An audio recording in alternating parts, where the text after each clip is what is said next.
Get 'em, Jimmy, where low shack at? The bottle's getting empty up the crack and we stacking chips, all of it's what I want. Plus money winners, that's what I'm on. You can say I'm gone. I prefer elevated pub sports radio. Time to get educated, get produced, leave the juice, letting loose with so much abuse that the bookies wanna call a truce. They getting slaughtered. Can't forget Jeff and low baggers in the chat. That's a lethal weapon 'cause we be pubbing.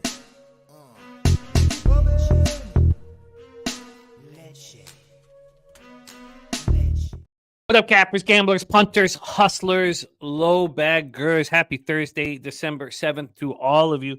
Thank you for watching Betting with the Bag right here on Pub Sports Radio. We have a huge show. I know it's a kind of a tricky small card, but not here. We have 13 games in NHL with Mr. Gogster. Then we roll into the Thursday nighter with Mr. Gogster. Mr. Gogster, you know, with everybody that we have on the show, Gogster over 77 bets is down 0.99 units in NHL, and I'm down 1.37 units in NHL. Other than that, everybody's plus. Gogster's plus in NFL, Daby Cab plus big in NCAA basketball, Dave Rogers plus in NCAA basketball. I'm up huge in NBA. Darryl's up nicely in NBA. So we're doing really well here over the last little while on the show, and it's extremely important. So we have a big show. So we have the 13 games in NHL. We have the Thursday nighter in NFL. I'm moving on, and I'm sure Gogster is as well. And then we roll right into college basketball. So Daby Cab has just the one game, Iowa State in college basketball. And then Dave Rogers comes in with Little Rock versus Central Arkansas and IUPUI at Eastern Illinois. Then Dave is going to give us a look in Army Navy that pops off this Saturday.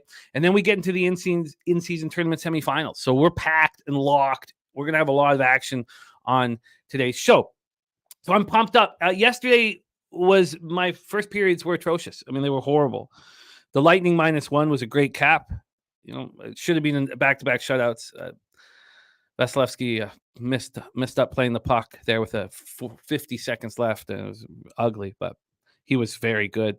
The Lightning have been playing very good, and now they're in a tough spot against Nashville, where usually I would fade them, but I don't know if I can do it. And that's sort of some of the biases that happen when you watch the games instead of just – if I didn't watch the game last night, how perfect they played, how clean they played, you know, I'd be on Nashville for sure.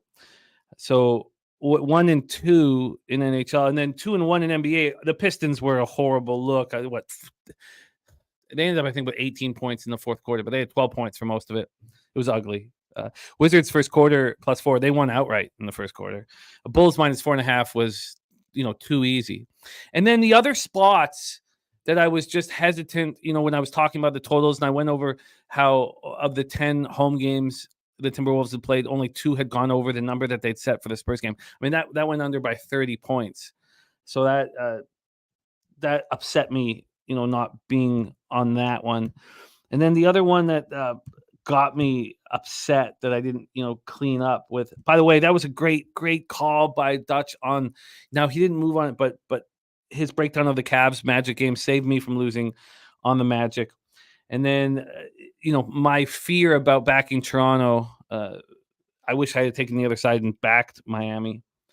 And then San Antonio covered, which, you know, but the main thing was Houston. Now, look, I could have tailed Dallas and got paid there, but the main thing was Houston. You know, the line made no sense. Houston's 8-1 at home. Because the line made no sense, I got nervous and didn't bet it. So there could have been even more money made in NBA.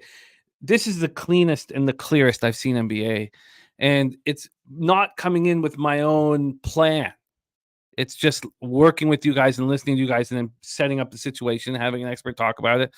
I mean, it's really, really working. So overall, for record-keeping purposes, I'm up, you know, like a sliver of a unit because I had the -1 on Tampa. But for my cash flow, I bet more on NHL than I do on NBA. My unit size is higher, so I actually lost a little bit of money. So there it is. But let's get to work. Great to see all of you guys. Dan, Kelly in the house. His last night, Luke had 29, 10, and 10 at halftime. First ever 25-plus triple-double at halftime. Brent Vini. Let me know if I'm pronouncing that wrong, the last name. Now a member of We Be Pubbin'. I love it. Says, top of the morning, y'all. Just quit my job to do this full-time. Been watching the show for a while. Now I can tune in every day. Brent, I love it. I absolutely love it, Brent. Let me know if I'm saying your last name. Could you put it out phonetically for me so that I don't mess up your name? Because that's annoying if you're watching somebody mess up your name. Look at that. Just quit my job to do this full time. And that's exciting, man. That's a really, really, really exciting. Congratulations. And now the stakes are the highest they've ever been. The importance for you to succeed has never been, higher. And that's great. We need to thrive, absolutely thrive, with pressure. That's part of this gambling. And look at that, just gifting 5 Pub Sports Radio members. What a guy, Brent. Brent coming in guns a-blazing. Absolutely guns a-blazing. I love it. I love it, Brent. And welcome. That's exciting. That's inspiring. It's inspiring. I love it. Perky giving you the love that you need, man. Respect. Ian Shaber in the house says Colts Bengals up to 44. Took the under again. It actually dropped now to 43.5 about an hour ago. And back to 44. Damn it. Yeah, it makes me very uncomfortable. The weather's changed drastically. It was, probably stupid. And I know that Rob Bebenek and Dennis Garcia would think it was stupid that I had a cap that was kind of based around weather 5 days before a football game. So got to deal with those consequences, man. I mean, I got 42 flat or 42 and a half. I got 42 flat. I feel bad that I talked Troy into it off of my cap, but the weather's still not good. It's just not as bad. It's probably stupid. But I have a ton of NFL action. I beat a ton of lines, but some go against you. That's part of the game here. There's Nuke Worker in the house. Nuke Worker, Mr Gogster, and spending penny bombs night, making our plans for Pub-Up-Palooza. Setting everything up for Pub-Up-Palooza. I think that we're going to want to do it on this weekend for the rest of the year. I know that it's fun to have the Sweet 16 Elite 8, especially when they're in San Antonio. But who doesn't want to be in the Southtown 101 with 50 of your friends who are all gamblers for round 1 of the tournament? I mean, that's better than being in a sports book because it's all your colleagues and friends. It's going to be magic, absolute magic. So we're putting that together. Justin McElvey, Zeke over 19.5 receiving yards plus 138. It's a really strong look. We know Ramondre Stevenson is out. If I was, on the live stream putting together an SGP for it, I would include Zeke in it. I think this is a huge, huge opportunity for him. So Stack's play of the day is in. Let me get this copied and pasted. I love Brent. Isn't that it's so inspiring to hear Brent quitting his job to do this full time. It's very, very exciting. Very, very exciting. There's LJ from H-Town says, what up? Pacers Bucks first quarter over 63.5 from LJ, of course. Trill OG play of the day cashed. Again, I should have been on that. Or just the Rockets full game. I should have been on the Rockets. My cap took me to the Rockets. And but I guess everything's going so well with this kind of small quantity of action. But, God, seeing things clear. I should just fire away. Michael Johnson in the house. There's J Dub says Michael Johnson says the Kings break the record tonight. I know my man Slatsy thinks so. We're going to get into that right away here. Ian Shaber says Elliott going to get touches for sure, but I stuck to strictly the rush yards over 60. I get that for sure. Slatsy's on the Bruins Kings moneyline parlay. There's our guy Ron Crawford in the house. Ron Pulliam ready to get to work. G Martinez. There's Dave Burke. Berkey baby. We've missed you. Dave Burke back in business with us. I love it. Von Polo in the house. D Jenkins, Jay Peasy. Jay Peasy says the Kings are minus 210. Not sure how to bet it, but I'll find a way. I don't think I'm going to find a way. I think I'm going to let it go, but we'll talk it all out. I've made 2 bets. One line's gone against me. I have the Jets. I got it at the wrong time. I could have bet it last night, but I found this NHL card was kind of tricky, and I wanted to sleep on it. Woke up, and the Jets had moved Now it's moved 5 cents back, but I have the Hurricanes, and the market's moved in my direction there. Joey Harb ready to get to work. Michael Johnson looking at the Kings money line in the under 7.5. There's Big Scott in the house. Dame Lillard 4 more threes at plus 105 is his look here. Copy and paste that for our big in-season semifinal action. So we got LJ here locked in, and now we have Dame time look from our guy Big Scott. Get that all copied and pasted. All right, Nut Flush Allen in the house. I love it. And says, please welcome Daryl Mallet as a new official low bagger. I love it. Welcome, Daryl. This is exciting. This is exciting. We have Brent Vini. Brent Vini is now going to be, not only is he a member, gifting out 5 memberships, it's just a welcome, but he's also quitting to do this full time. That's so inspiring. And then we have a new low bagger, Daryl Mallet, in the house. And we have a lot of work to do. This is perfect. This is a perfect thing for us to start rolling into today's card. Brian Watson, Johnny K, great to see that. Ron Crawford, no, I messaged you about that last night. Yes, it's everything. I've been putting at least 2 hours into the records every day. The records, are going to take almost as much time as my capping. Well, not quite, but I'm being exaggerating, but a ton of time. But it's important, very important for the show. We just have so many guests, and it's important for the transparency and the accountability. But yes, I did message you. So if maybe you've messaged me back, I was capping, of course, since early.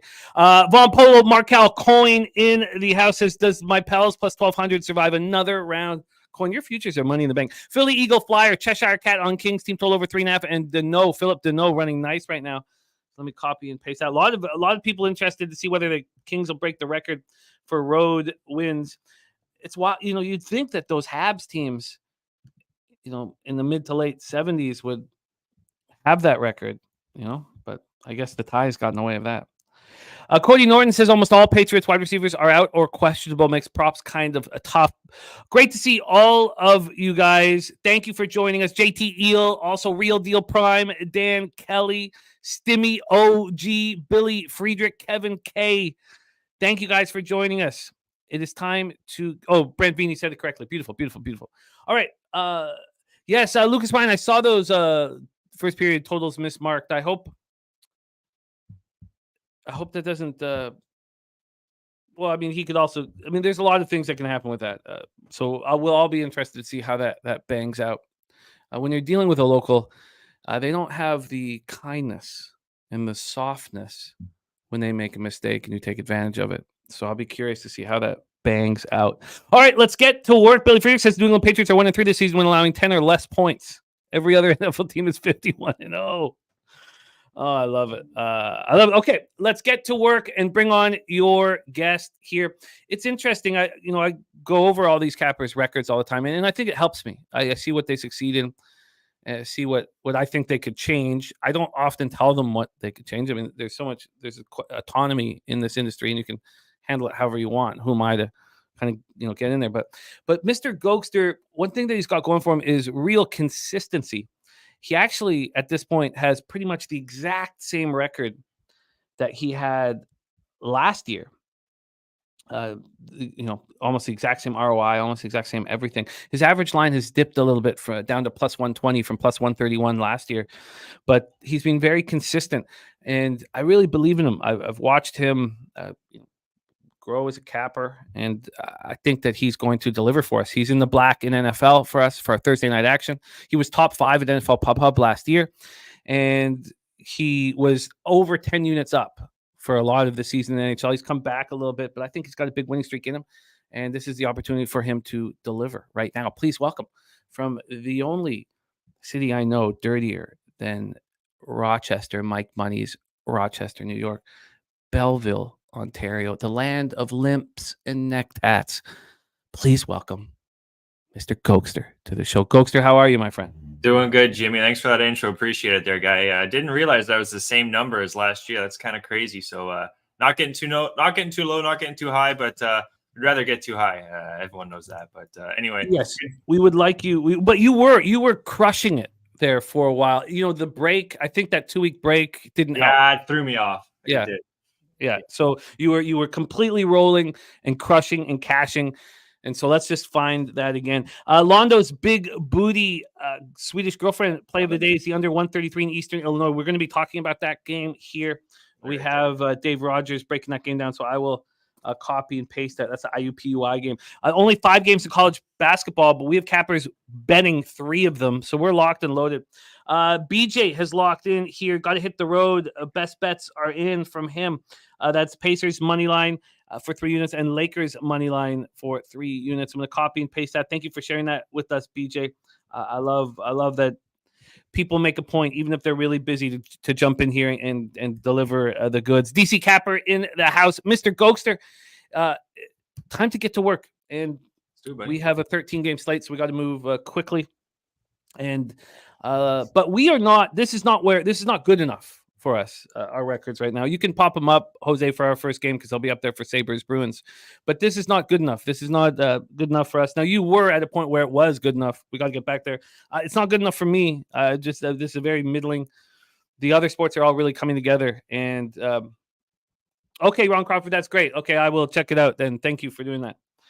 Yeah, I know we got more in us, Jim. Like the years past, I know we were definitely in the plus, and as Canadians, this is our bread and butter. It's what we grew up watching, right? So I think we'll turn it around. I know we'll turn it around. So let's do it. NHL spreadsheet play of the day is in. It is New Jersey minus 143. I like that. And I know. Well, I'm pretty sure I'm going to be fading that bet. Really? It's just one of my spots with Seattle coming off a horrific road trip and then coming home. And then the Hughes Bowl in Vancouver. You don't think that the Hughes and the Devils went out after the game in Vancouver? I mean, I don't want to put that on them, but I feel like 6-5 win in Vancouver in the Hughes Bowl. They go out and party in Vancouver. You have Seattle coming back after getting swept, but we'll get into that game. And I haven't done it yet because it's not easy to back Seattle. They're not a good hockey team. But let's start 7 p.m. Eastern. And I don't want to go up against, obviously the spreadsheet play. I don't want to be going up in those situations, but we'll discuss that. And that's, the more, that people sort of, well, we'll get into all that. Let's go. Buffalo Sabres, Boston Bruins here. Sabres 10-14-2, 5-7-2 on the road. Bruins 17-4-3, 9-1-1 at home. TD Garden in Boston, Massachusetts. These Buffalo Sabres are a beat up group right now. And, Rasmus Dahlin with the lower body injury, we don't know if he's playing tonight or not. Day to day, a huge loss, huge loss. I mean, there's no big, it's like the Lightning losing Hedman. He's probably of the top 2 or 3 most valuable players to their team in the NHL. Alex Tuch is out. We've watched the offense dip. Gergensen and Jack Quinn have been out as well with Jordan Greenway. They don't have a ton of depth offensively. They got Tage Thompson back.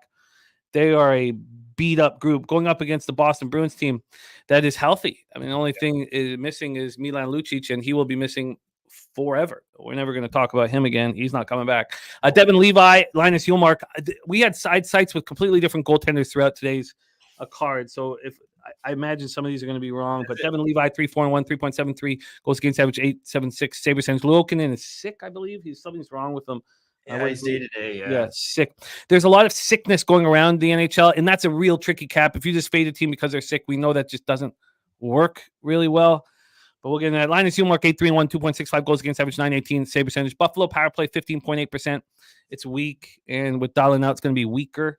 81.2% penalty killing. Boston, 22.8 and 89.0. Sabres coming off their 4th straight loss, 5-3 at home versus the Wings on Tuesday. Bruins coming off their 3rd straight win, 3-1 at home over Columbus on Sunday. This is a rested Bruins group. This is disaster written all over it for Buffalo. But how are you going to, maybe you can find a way to bet it. For me, the Bruins at minus 272. Now, they opened up at minus 235. So, at the opening line, maybe it was worth jumping in. And maybe it is here on the puck line. But the Bruins aren't really a puck line hockey team. Let's take a look at the total here quickly, Gogster. From a total perspective, we are dealing with a 6. It's a 6. It's a minus 117 to the over. That's exactly where it opened. Take it away for us, Gogster. Game 1, Sabres, Bruins. Well, Devon Levy, guys, he was right here in old dirty Belleville last week, and I caught him on Saturday too. Jim allowed 4 goals. Belleville beat him. Played a back-to-back, so we played both of those games. Now he's going from Belleville to Boston. I think this is a tough spot for him, Jim. I don't expect Levy to do too well here. And with all the injuries you named here, it's a really tough spot. Allmark, he's 12th. I have a lot of home road splits today, guys, for goaltenders. So I'm going to have a real hardcore goaltender breakdown, home road splits in the last 20 days. Looking at Allmark, he's 12th best. Save percentage, 10th best. Goals against at home. So this is going to be not going to be easy for Buffalo, guys. Then looking at special teams, 3rd best power play, and then the 1st best. They got the number 1 penalty kill too, Boston in the NHL at home. So this is it's going to be tough for Boston to score. More I'm thinking about it, maybe I should Buffalo to score. More I'm thinking about it, Jim, maybe a Buffalo team total under like 2.5. I think is very live here. I originally have a Boston money line in the over 5.5. The more I'm thinking about this, Jim, I don't see how they're going to get these outlet passes. I don't see how they're going to beat Allmark in the number 1 ranked penalty kill in the NHL. So I'm going to do a little bit of a 360 here. I'm going to take Boston on the money line, but I'm also going to take Buffalo team total under 2.5. I'm going to quickly see if I can pull this up for you, Jim, but I don't see Buffalo scoring more than, and it's only minus 130 to the under. So I'll definitely take that, and I'll take Boston on the money line. It's going to be minus 110, buddy. Wow, that's this is that's where we're coming to. I mean, Owen Power can go up onto that top line with Samuelson, but then the rest of the group just gets hurt. D. Jenkins saying 6 of 9 Bruins home wins have covered the puck line, and I was saying that they're not. It just be offensive. They're not in the offensive juggernaut that you kind of need for puck line coverage. But how do they not do this here? I know it's sort of a square look, but how do they not just smash and grab these Sabres? How do I not move on the Bruins on the puck line here?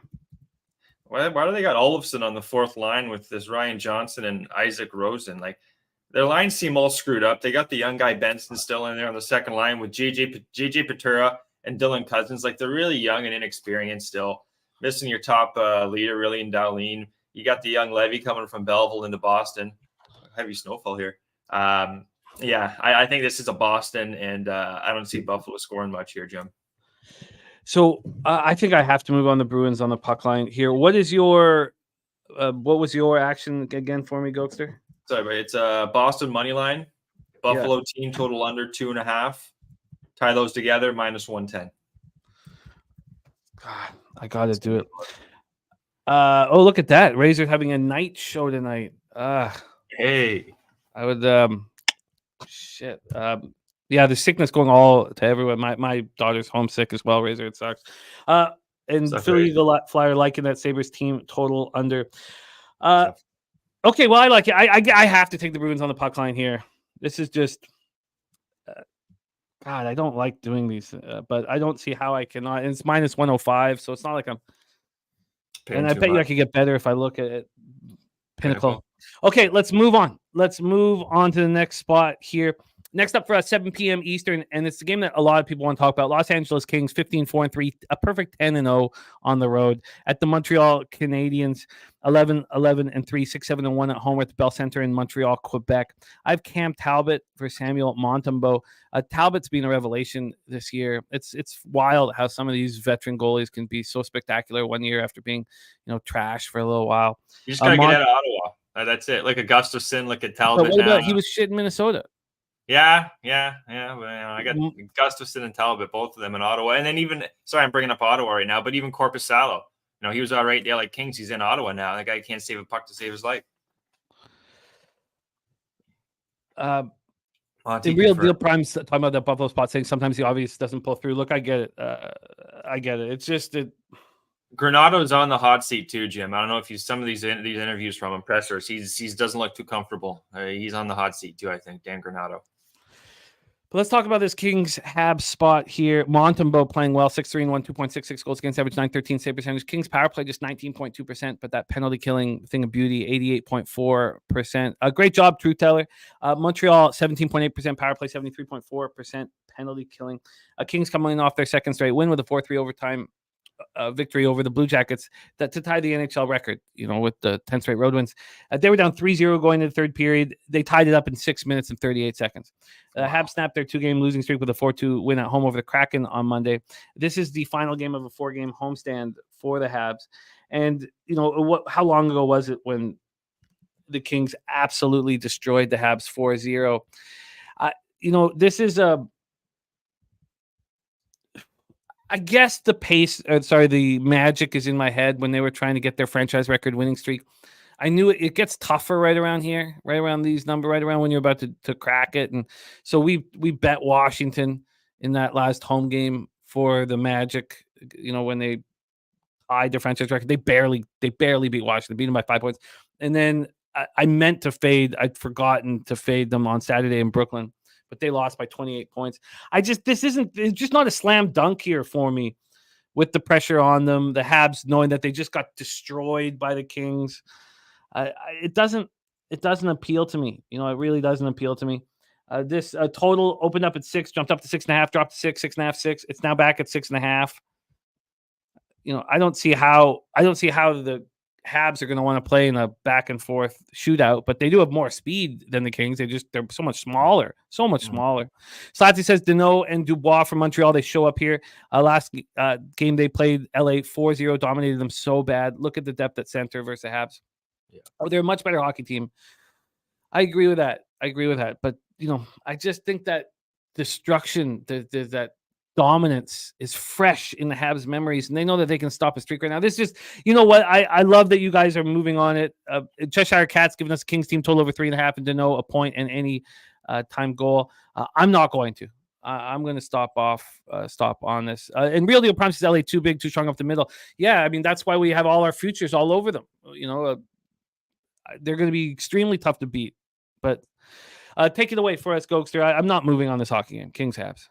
Yeah, I was talking about. I remember a couple weeks ago, even a month, Jim. We were talking about how many goal scorers this team has. Like they had multi-goal scorers, like 2-3 weeks in, double digits. It's all going to come down to Talbot. I don't know if you agree with this, Jim, but Talbot's going to take them how far this Kings team goes. Really, it's not going to be Phoenix Copley. So he's looked really, really good. He's the number one save percentage, number one goals against, second save percentage on the road. So he's an unbelievable goalie that the Kings have right now. Looking on the other side, though. I know Cheshire was talking about the 3.5 to the over, but Montembeault, he's 15th best goals against, 17th best save percentage at home. And then the last 20 days, guys, he's the same pretty much numbers as Talbot. Talbot's slightly better save percentage, Jimmy, but I lean to the under. I do think it's going to, you were bringing up the under at the start of that. I kind of do lean to the under. The only issue could be 24th ranked penalty kill for the Montreal Canadiens going up against the 10th ranked power play in the LA Kings. So they got to stay out of the box, or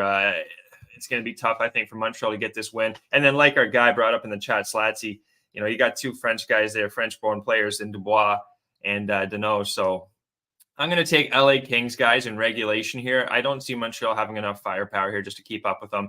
Montembeault, if he steals the show, he steals the show. But I don't think that's going to happen. I'm taking LA Kings guys regulation and Montreal team total under 3.5, Jimmy. I don't see Montreal scoring. Also, 4th ranked penalty kill for the LA Kings on the road. Newhook, he's going to be out too. Harris is day-to-day. Harvey Pinard's out. Then you just got Lazard out for the Kings. So give me the Kings here to win this one.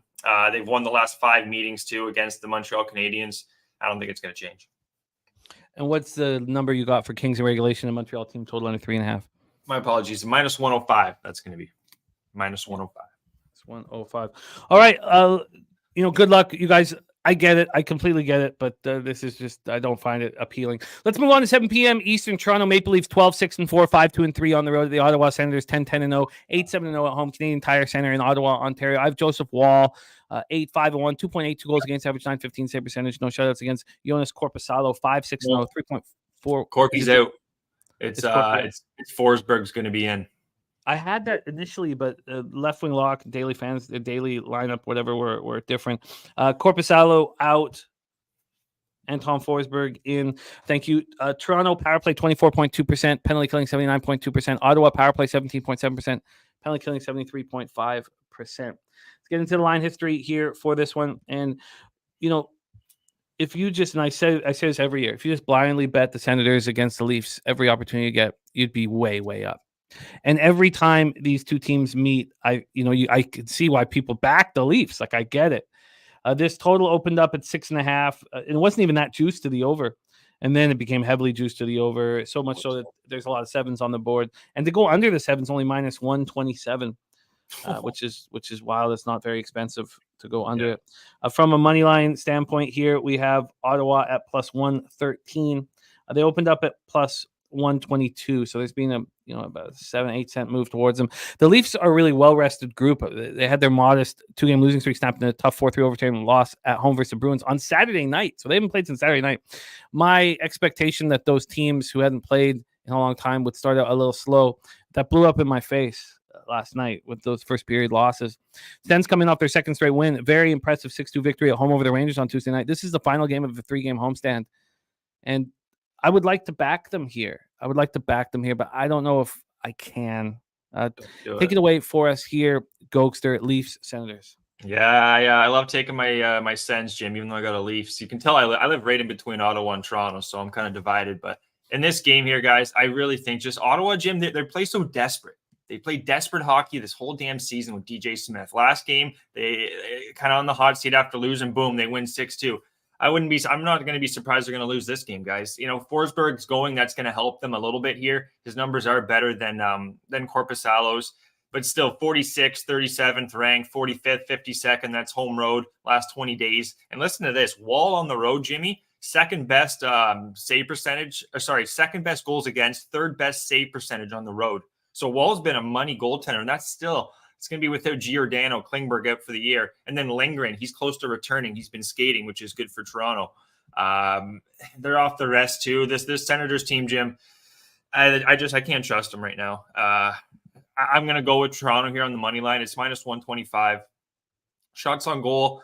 Ottawa, they like to pepper the puck on net. Whenever these two teams play, even here in the AHL, whenever it's the Marlies and the Sens, the B-Sens, it's always high-scoring games for the most part. And you got Wall, who played a lot in the AHL. A lot of these guys on the Sens, they know Wall too.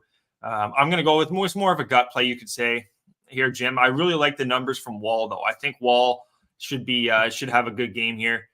That's why I'm not going to take the Ottawa team to over. I saw someone say that in chat. Just be a little worried about Wall, Jim. Penalty kill power play advantage, Toronto 13th, 10th, 19th, 23rd for Ottawa.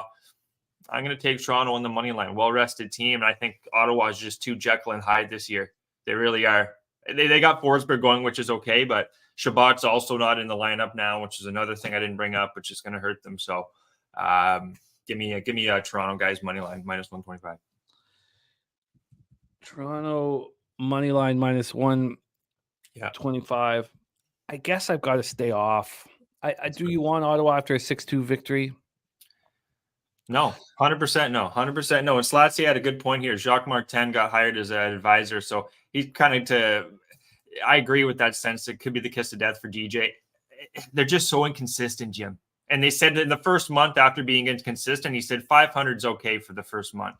Like a team that's got all these expectations, he's saying 500 is all right. It's just like he's just digging his grave, this guy, DJ Smith. I wouldn't be surprised if he's out sooner than later, but we'll see. Let's roll on. Danko said you hear Belmont State's going to be running Saratoga in 2024. They're renovating Belmont. Yeah, I did hear that. I think it's going to be great. But I just love Saratoga racetrack so much. All right, let's roll on. Yes, we did, Clint. Figueiredo got home easy. Yes, last week's play was a thing of beauty. And also Billy Friedrich was bullish on it too. So I moved on it, and that was my only bet on the whole UFC card. And you guys took me to the bank. So thank you guys, both of you. It was beautiful work. Let's roll on. Next stop for San Jose Sharks, 7-17-2, 2-11-0 on the road. The Detroit Red Wings, 14-7-3, 8-3-2 at home. We're at Little Caesars Arena in Detroit, Michigan. Mackenzie Blackwood, 3-11-2, 3.72 goals against average, 8.99 save percentage. Ville Husso, 8-4-1, 3.48 goals against average, 8.91 save percentage. Yeah, Billy Friedrich, that was the setup for me just to start. Right about at that point, it was like the best in 24 hours I've had in gambling in a long time. I love it. So Sharks power play 18.6%, power play 71.1, penalty killing Detroit 23.5 and 78. Sharks coming off their second win in 3 games, 5-4 in overtime at the Islanders on Tuesday night. Wings coming off their third straight win, 5-3 at the Sabres on Tuesday night. We have these Wings. We're playing such good hockey. It was surprising me. Minus 280, now minus 283. Larkin is just so good. And then you have those guys, the Cops and the Comfers and the defensive accountabilities and Seider taking the next step. And, it's a pretty exciting time for Red Wing fans. It's been so horrible for so long. Let's get the total up here for this one. I don't see any point to fade the Sharks ever. They're just too big dogs. They're going to be too big dogs. In fact, when Logan Couture comes back, I'll look to back them at times as much as I can. I don't know when he's coming back. They just keep pushing it and pushing it and pushing it. But from a total standpoint here, we're dealing with a 6.5. It opened at minus 113 to the over. It's now minus 117 to the over. I have no action on this spot. Take it away, Gogster, Sharks, Red Wings. Yeah, a quick comparison. I think, Jimmy, Detroit is Seattle from last year. Seattle just kind of, they had a lot more depth than people thought. They added some pieces from the first year, and their second year, they just exploded. And I think that's what Detroit's doing. They're going to have Kaner back too. Slatsy's saying there, DeBrincat and Veleno there. He's going to be on the second line. So I think this Detroit team is going to be a bet on. And a big thing, I think, Jimmy, I always like in hockey is having goaltenders that the players can lean on. They got 3 right now. They got Leon, they got Reimer, and then Husso's actually been the weakest of the 3 right now, and he's getting the start.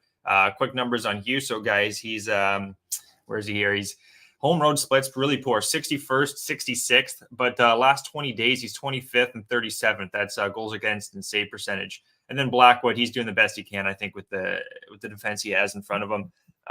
Carpenter, Eberson, Arkunin, and then Couture. I'm seeing December 15th possibly for Couture. I had written down, Jim, so we'll see. But 30th power play, 30th penalty kill on the road, near the bottom half. And then Detroit, 13th ranked power play, 15th ranked penalty kill at home. I'm going to take Detroit here, guys. I'm going to also take the over 5.5. I think Detroit team total over is live here too. I know I faded the Sharks last game against the Islanders. That one bit me. I'm still going to go back to it here. I don't think San Jose's as good as what we're seeing here. And then you got Detroit getting Kane back tonight, Jim. I'm going to ride the Detroit train here. Give me the over 5.5, guys. Detroit money line. That's coming up to plus 108. Sorry, that was plus what? Plus 108. Wings and the over 5.5 at plus 108. It's funny that you said that Detroit, because I think the Coyotes are, and I'm looking at them now in the futures market. I don't want to bet them tonight, but and it's not that I think they're going to win the cup or anything like that. I'm just curious to see what the numbers are, what are the season, because I see the Coyotes as this year's Seattle Kraken. Yeah, but that's another great comparison. Let's go. Yeah. 100%. And Clint, I just want to say, Clint, shout out to Clint, his team. We've been capping hockey for years, Clint, and it's finally good to see these Coyotes, the young talent they got, Ingram stepping up. So congrats to you, buddy.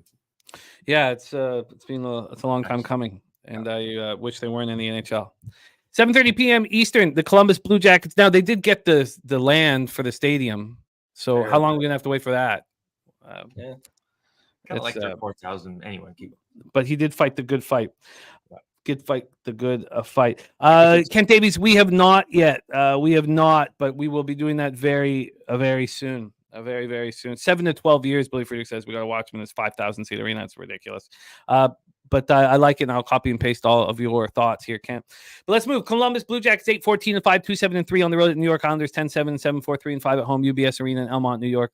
You guys know my feelings when a team is missing 2 of their top 4 defensemen, and Sebastian Aho and Adam Pelech out for the Islanders. I want to fade them so badly. I want to fade them every night so badly.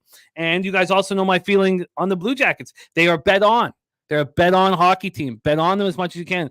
But this illness that's going through the team is serious. I mean, Merzlikins has to be away from the team for a week. That's how sick he is. They had to put him on reserve. Then you have Laine and Goodbranson. I'd prefer Laine and Goodbranson not on the team. Seriously, I'd like them not on the ice. But they have Sillinger now with the upper body injury, and then Boqvist and Severson out with their own injuries, and they're out for a long time. They still have Jack Roslovic out. It sucks because I want to back them so badly, and I want to fade the Islanders so badly, but I have to stop myself here. It's not right. Billy Freak saying Varlamov is in that. Thank you for that. I have Spencer Martin on the other side. Yeah. Columbus power play is so weak at 13.8%. Shows you what Johnny Hockey and Line are good for. Squad ass zilch. 87.2% penalty killing. I mean, Vincent Gabriel doing a great job coaching this club. Islanders power play at 25.4%. When was the last time they had a 25% power play? I mean, god damn it. You have to look for Mike Bossy days, man. Or maybe the LaFontaine day. I mean, it'd be hard to find a time when they could do this. But Noah Dobson's an absolute monster quarterback, power play quarterback back there. But their penalty killing 73.3%. I'm sure it drives, Lamoriello crazy. Columbus comes in off their second straight loss, 4-3 setback in overtime at home versus the Kings on Tuesday night. They were up 3-0 going to third period. Islanders had their modest 2-game winning streak snapped in a 5-4 overtime loss at home versus Sharks on Tuesday. I have to stay off this game, and I hate it. I hate it so much that I have to do it, but I have to. This total is moved to 6.5. When was the last time you had an Islander total at 6.5? I mean, this is so your bad. point with Aho and Pelech, though, Jim. You're missing their two top defense, right? Yeah, but some, it's just, and Pelech and Pullock, they're so good defensively as well. I was great too at that, but then there's been a move back to Columbus. Oh, if I had a free bet, I'd be all over Columbus. They opened up at plus 170. This was up to plus 179. This has now dropped 20 cents to plus 159. So maybe some of those bums. I'm telling you, Goodbranson is one of the worst defensemen in the NHL. Corsi-wise, he always has been. He's absolute trash. He doesn't fight when you need him to fight. He only fights up when it's up to him, when he feels like he's bigger than the opponent. He doesn't fight when a player on his team gets hurt. He's just, I hate him. I hate his guts. He's gutless is what Goodbranson is for such a big player. And then, Laine's trash. Goodrow I despise. But those young Russians are the real deal. And those young Russians are going to make the Blue Jackets a great team to back for the rest of the year. I just can't do it now because they're sick. Take it away for us here. Gogster, Islanders, Jackets. Yeah, this is a game I don't really want to get involved in, to be honest. The Jackets got a back-to-back tomorrow, guys, against St. Louis, so take that for what it's worth. The Islanders, they do have the stronger goaltender in Varlamov last 20 days. He's 19th ranked, keep screwing this up, goals against, 33rd save percentage. But then Martin here, he's had 4 starts. He's near the bottom half of the NHL here. They got Martin going. I don't know who they're going to have going tomorrow, Jim. Like, I'm just looking at their injuries. Guys, they don't have Tarasev. They don't have Merzlikins now. They're going to have to call up Jet. the guy. Jet. It'll be Jet. Okay, so yeah, Jet. Okay, so they're going Jet. Okay. And Tarasov played actually last night there in Cleveland, so he should be coming back soon. That's the Monsters. I got nothing on this game, Jim. I really don't want anything to do with it. I had New York regulation team total over 2.5, but I would lean to the over. If anything, I think there's going to be goals again in this game. You got 2 goalies that are not the strongest. I want nothing to do with this game, Jim. I really do. This is a complete pass for me. Stimming on the Blue Jackets team total over 2.5. Look, I get it. I completely get that. Look, I'm not sure I could look it up here, but we got to keep rolling. I'll look it up though when we're talking about the next spot. I want to back the Blue Jackets so badly though. These young Russians are undervalued by the market, and they're really good. They're really good, and they're big, and they're tough. This is a bet-on hockey team as soon as they can get this illness through their Well, and maybe it still is tonight, but let's move on. 8 p.m. Eastern, Dallas Stars 14-6-3, 8-2-2 on the road. Washington Capitals 12-8-2, 7-4-1 at home at Capital One Arena in Washington, D.C. Scott Wedgwood, the Wedge Wall, and Darcy Kemper in net. Wedgwood 4-1-1, 3.17 goals against average, 9-11 save percentage. Kemper 5-6-2, 3.22 goals against average, 8-87 save percentage. And look, the Stars didn't play that well. I mean, obviously they didn't look good against Lightning. They look good at times against the Panthers. I would want to back them to bounce back here. I don't really care that much about second half back-to-backs, but, you know, the third game in 4 nights, the problem why I just can't hammer the Stars right away is because the Capitals, it's the reason why I like the Kraken. I don't want to ever bet on the Capitals. You know, they did look great when they beat the Kings. They got completely outplayed. They got outshot like 39-16 or something, but they looked like, you know, that Mantha goal was beautiful. And maybe I'm a little hard on them, and they're 7-4-1 at home, but they look horrible on the road trip. Now it was a wild road trip, right? They start off by losing in San Jose, embarrassing. Then they beat the Kings, And then second half back-to-back, they beat the Ducks.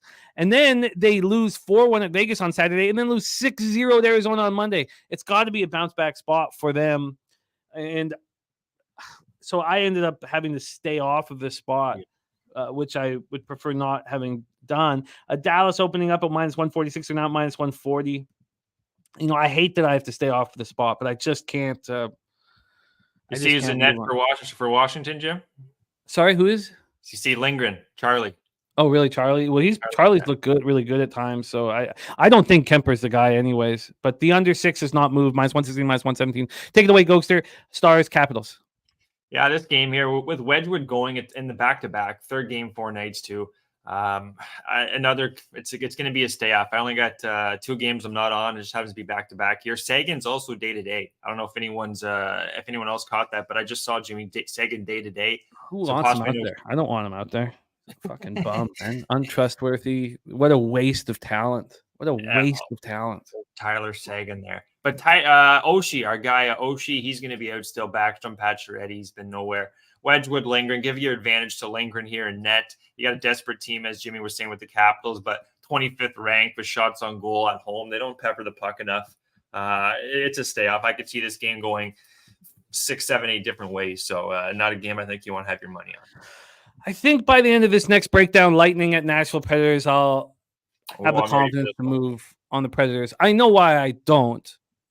Lightning are playing almost like they're playing playoff hockey right now because they're 11-10-5. And I told you guys, people are going to lose jobs. And last night was just playoff hockey. I mean, they completely suffocated the Penguins. The Penguins had no chances or very few chances. And the Lightning -1 was just so easy. You sit back, watch them, and I didn't even need to focus on the game. It's just too easy. Now, Vasilevsky is doing what he does every year. Now, he missed the first part of the year, but he gets so hot at times. Now, that ridiculous play behind the net that cost him the goal with like 50 seconds left was stupid, but it's not, he's goaltending-wise, making saves-wise, he still looks spectacular. Tampa power play 31.9%. Kucherov is an absolute monster right now, leading the NHL in points. Him on the power play on the wing. He's becoming the best snipe wing in the league with the one-timer. He's becoming the best in the entire league. That's what he is. Saros has not been very good on the other side. I'm waiting for the Predators. I still think I'm going to cash my over 87.5 points. I think the Predators are going to be bet on, and I'd like to bet them here. I'd like to. Now, I'm a little late. By the way, this total's at 6.5, -111 to the under. It did drop to 6 at one point. But with Jonas Johansson, who I expect to be in between the pipes, I don't know if that's the case, but I don't know how you can hope for an under with the Lightning. And could the Lightning just let a bad goal and let go? One of the problems here was that I could have got the Lightning at plus money. I could have got, well, now, not really. I could have got them at -105, but now it's up to -130. So, yeah, maybe I just missed the boat. And I missed the boat. We talk about the biases that we have because I watch Lightning play so well. I can't take them this much worse. I'd have to take them on the -1 line. Maybe they cash that too. Maybe this just blows up in my face. It could easily blow up in my face that I didn't move on it when I should have. But I can't do it now 30 cents later. This is my fault. Take it away here for us, Gogster. Lightning, Predators. That's wild though, Jim. I think that movement, it's the goaltending, guys. It comes down to the goaltending. And Johansson, there's a reason why the record is what it is. This guy's numbers, let me just get back to it here quickly, 68th and 65th. Like there's 73 goalies that got numbers, guys. This guy's in the bottom 10. That's on the road. And then his last 20 games, 54th, 54th. That's goals against and save percentage. Saros has been a little bit better, but Saros, I haven't seen the best out of Saros. I feel like, Jimmy, he still see what he's got in the tank, but I'm not too high on Saros this year. He's been okay, but his numbers here, 41st, 42nd at home. His numbers usually are much better than that. Looking at the special teams here, guys, penalty kills 14th, 21st, stronger penalty, power play 16th and 14th in the league. The back-to-back, I just see there being goals here, Jimmy. I really do. Just with these goaltenders here, especially Johansson, he's going to let in some goals. And then with the Lightning, they're just playing really good hockey right now. They're somewhat a bet on, but with this goaltender in net, I was talking about just teams being just having trust with your goaltender behind in between the pipes. If you have Johansson, it doesn't instill confidence. Like I was talking about Detroit guys, they have those 3 goalies. You can lean on that a lot more. The Lightning here, they got Vasilevsky, and then after that, it's pretty thin. It's pretty thin. So no Sheary for Tampa Bay. I still see this being a lot of goals. I think the goaltending here, Jim, I'd be really surprised if Johansson doesn't if Nashville doesn't score at least 3 goals here. So, but I think Tampa Bay can win the game too. Give me the over 6.5, plus 103. You got it, over 6.5, plus 103. I think that Johansson will get better as the season goes on because he'll be watching Vasilevsky every day. And he's not playing all the time too. Exactly. But watching Vasilevsky, you get a chance to watch the best goaltender of our generation every day. If he doesn't get better, he should go play in Siberia. Let's move to 8:30 p.m. Eastern. Anaheim Ducks 10-15-0, 5-6-0 on the road. The Chicago Blackhawks 7-16-1, 3-6-1 at home. United Center in Chicago, Illinois. John Gibson versus Peter Mrazek. Gibson 5-11-0, 2.82 goals against average, 906 save percentage. Mrazek 3.42 goals against average, 899 save percentage. His numbers are so funny because they were so spectacular after a few games, and we all said, look, he's going to fall apart. He's not a good goaltender, and he doesn't have a good defense in front of him. Anaheim power play 22.2%, penalty killing 80%. Chicago power play 10.7%, penalty killing 74.4%. When Ryan Johansson was traded for Seth Jones, I would never have imagined that they were hockey players that you don't want on your hockey team. Never in my wildest dreams. I can't even believe I was so high on both of them at the time, and I just can't believe they're just guys that won't be on a top level team. I'm just shocked at that. The Ducks come in off a 3-2 loss at Colorado on Tuesday. They'd beaten the Avs 4-3 in a shootout on Saturday. They snapped their 8-game losing streak. No Zegras, he's still out, waiting for him to return. But now no Mason McTavish. Mason McTavish is a special hockey player. Blackhawks come in off their 4th straight loss. Oh, Mally Mal, we move next into college basketball. We have 3 college basketball games, and then 1 college football game, and then NBA with Darryl. So we'll be finished NHL in about 20 minutes. And then NFL's next, right? Oh yeah, NFL. Sorry, then we have the NFL game. Thank you. But we can tighten this up. I've got moves here after this one. But the Blackhawks coming off the 4th straight loss, 4-3 in a shootout versus the Predators on Tuesday. I can't back either of these hockey teams. I don't want Anaheim. I don't want Chicago. I don't want to have to hope for offense from either of these teams. I don't want to hope for defense. I don't want to have any expectations with these 2 trash hockey teams. The Blackhawks opened up at plus 109. They're now minus 102. I agree that they shouldn't be a huge dog. Nobody should be a dog to the Ducks. So I get that. Now with McTavish and Zegras in the lineup, maybe that's a little different. And they're not playing terrible hockey. They just don't have the roster. This total's at 6.5, juice to the under. It opened up at 6.5, dropped to 6, back up to 6.5. The Ducks can't go goal for goal with anybody, so I imagine they're going to be playing tighter defensively, but I can't hope for strong goaltending. So take it away, Gogster. I want nothing to do with this game. I've got action on the next few games, and I'm sorry that I'm kind of staying away from them, but Ducks, Blackhawks, take it away. No, we just want to bank those units, and I don't think this is a game you're going to bank units on. With those injuries with Jones, McTavish, Zegras, Drysdale, I don't know if they're in or out. Athanasio, he should be coming back pretty soon, guys, for the Blackhawks, so that's going to add some offense to their lineup. I had Chicago in the over 5.5 written down, but if anything, I would just lean towards Chicago, maybe getting their first win in what? It's been a while. It's been 1, 2, 3. They haven't won in the last 4 games. Last one was against Seattle at home. Got a weaker opponent here. I do lean towards Chicago. Do I want to pull the trigger?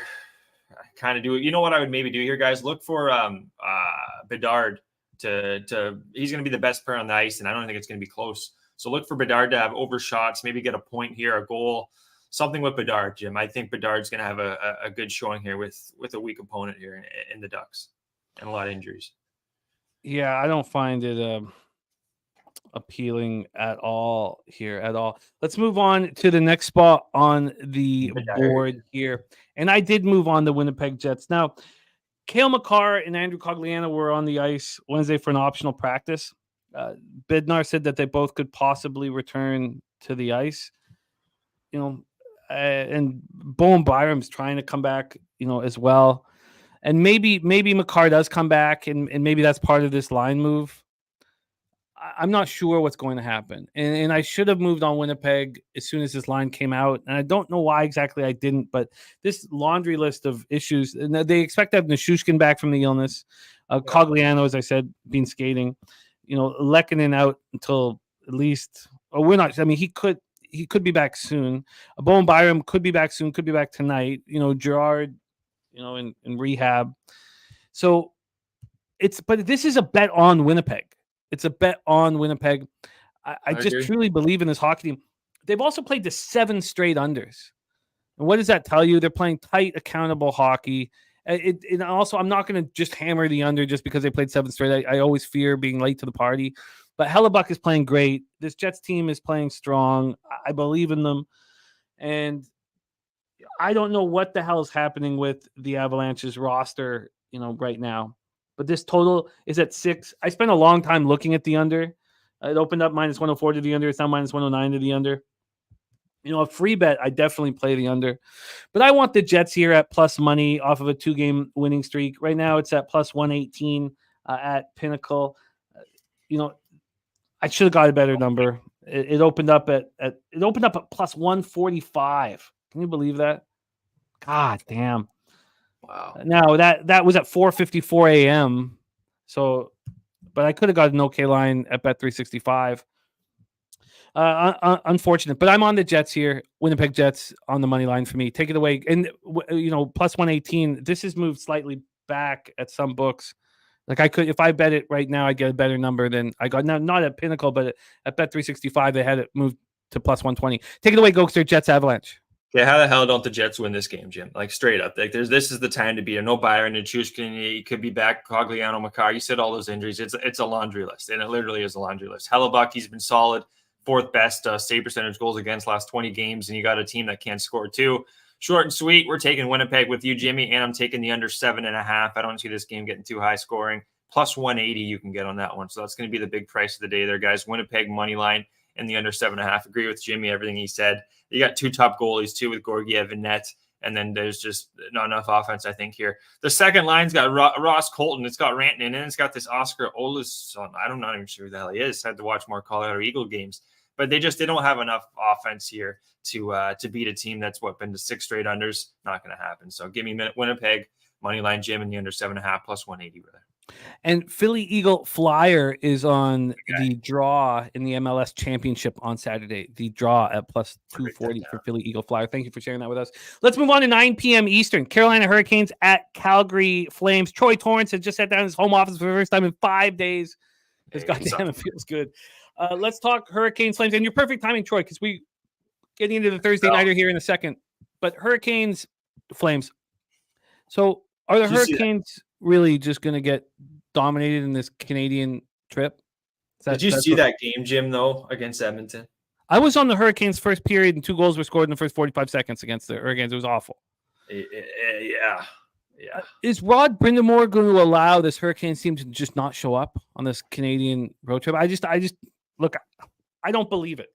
If you're going to tell me this Hurricanes team can't win on the road, has no heart, I'm just going to say I don't believe you. I don't believe it.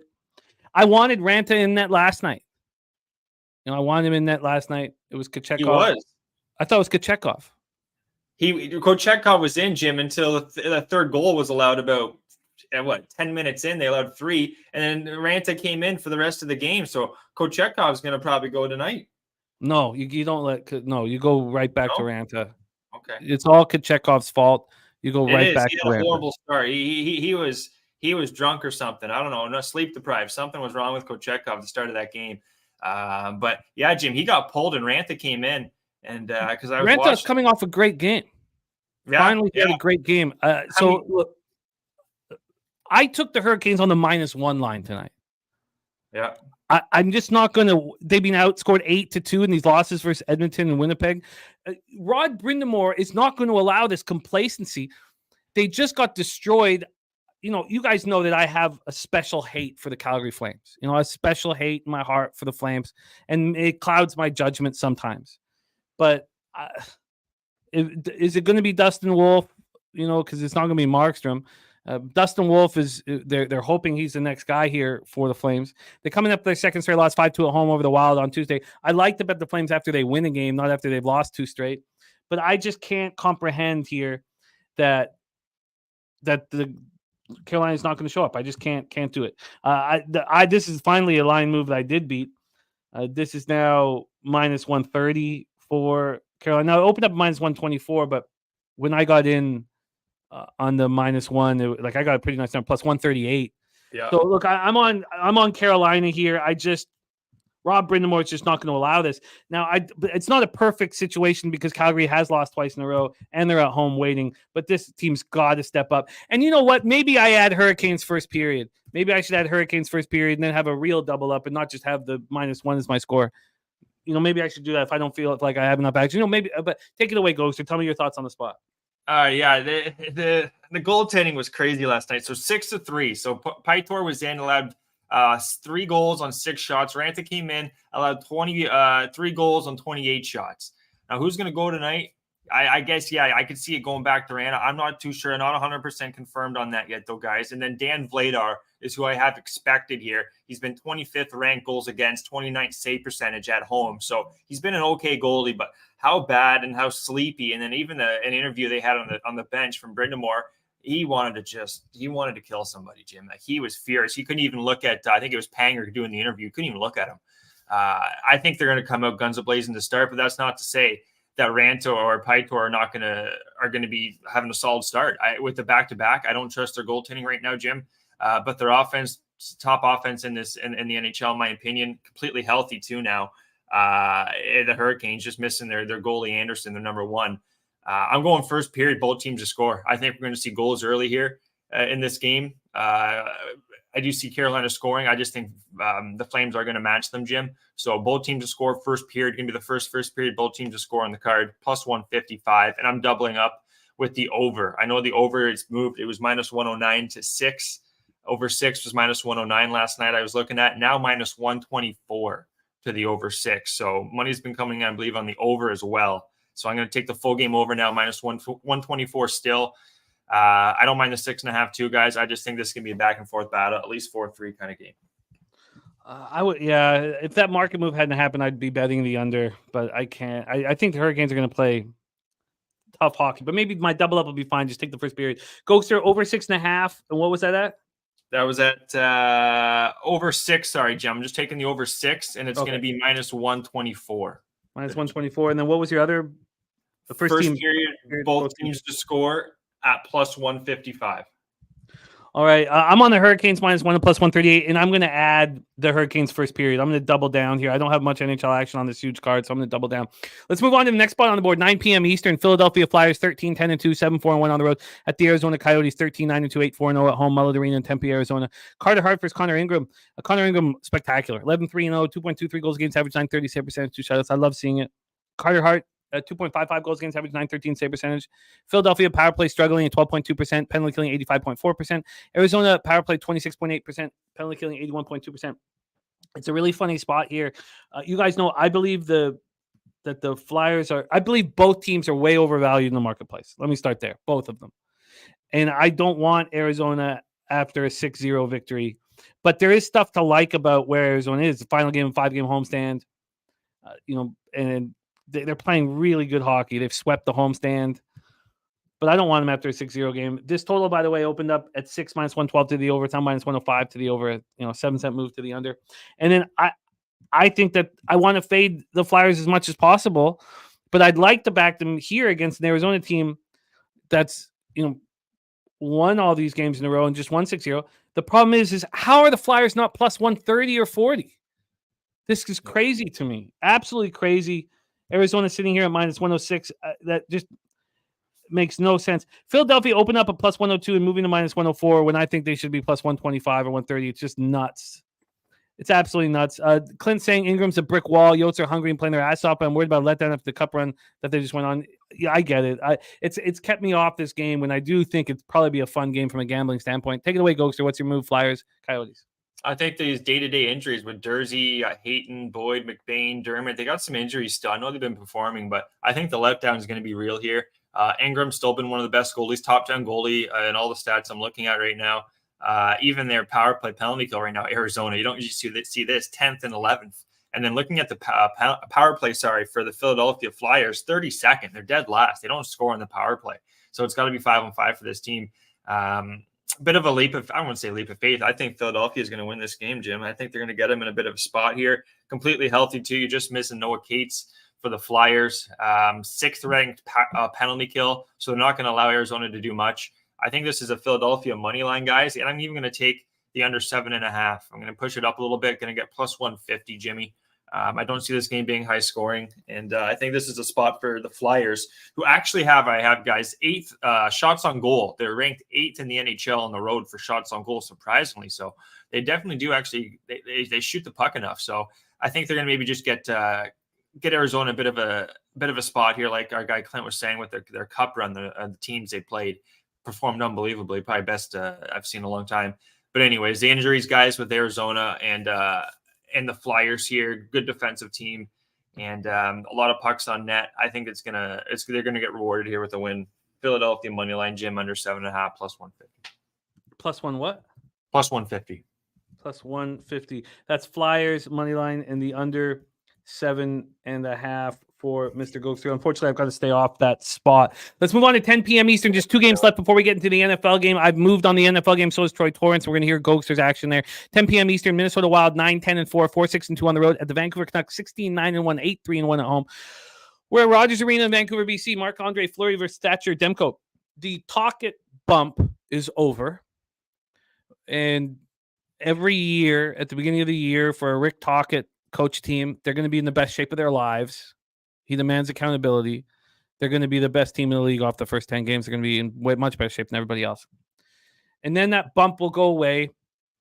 The Canucks still have Tyler Myers on defense. Getting rid of Beauvillier was great, but they still have Connor Garland. We still have players that need to be bounced. Kuzmenko and Tocchet have issues, and Gabby's come out and said that Kuzmenko just doesn't show up. His head's not in the game sometimes. And, I do not think Besser's as good as his numbers indicate. I don't think the Canucks are as good as their numbers indicate. And Minnesota Wild is undefeated with John Hines behind the bench. They come off a 5-2 win at Calgary on Tuesday, and they're playing good hockey. Marc-Andre Fleury also knows that this is the last time he's going to be a goaltender in Vancouver. It's his last experience he's ever going to have in these cities. So I think that he'll step up here on this late run. With all that being, there's Slatzy saying what else happened to Kuzmenko. Tocchet's all over him, browbeating the shit out of him, benching him. He's looking over his shoulder. He's Can't take it. It's tough. It's a tough spot for Kuzmenko here. So from a line history point, so I find this game extremely difficult because you are getting a buy low spot. Canucks coming off their second loss in 3 games, 6-5 at home to the Devils on Tuesday. But I told you guys, my dad watches every second of the Canucks hockey, and he was fading them against a tired Vegas team with so much confidence. Who's the that? People who watch the Canucks every day know that they could be sort of fool's gold, but this is a buy low spot for them at home where they're 8-3-1. I do not want to fade the Minnesota Wild ever. This bump, they're going to have their 10-game Hines bump that's going to come back to earth. Yeah. But can you believe that the Canucks against the Minnesota Wild, the Vancouver Canucks would be a minus 120? They got down to minus 118, 117. Can you believe that? I mean, that's just a shocking change of what's happened to this team. And so the market's seeing it. The advanced models are seeing it. Corsi numbers are seeing it. You're just seeing it across the board. This total is at 6.5, minus 106 to the under. It's now minus 104 to the under. I can't get involved in this game. Take it away. Great breakdown, Jimmy. And with that move, too, it happened Tuesday. When I was on the show with Jimmy, they're playing the Devils there. They were like minus 130. They closed, I want to say, minus 115. So the markets are they're kind of turning a bit on Vancouver. I can see why. Just based on your breakdown, Jim, I think I want the under 6.5. I think that's what I want. Because if you look at Minnesota, they're completely healthy too now, other than Bogosian, but they got Spurgeon back. They got a lot of the guys they were missing at the start of the year, especially Spurgeon. And then Fleury, his numbers have been half decent. He's actually 26th ranked, 22nd.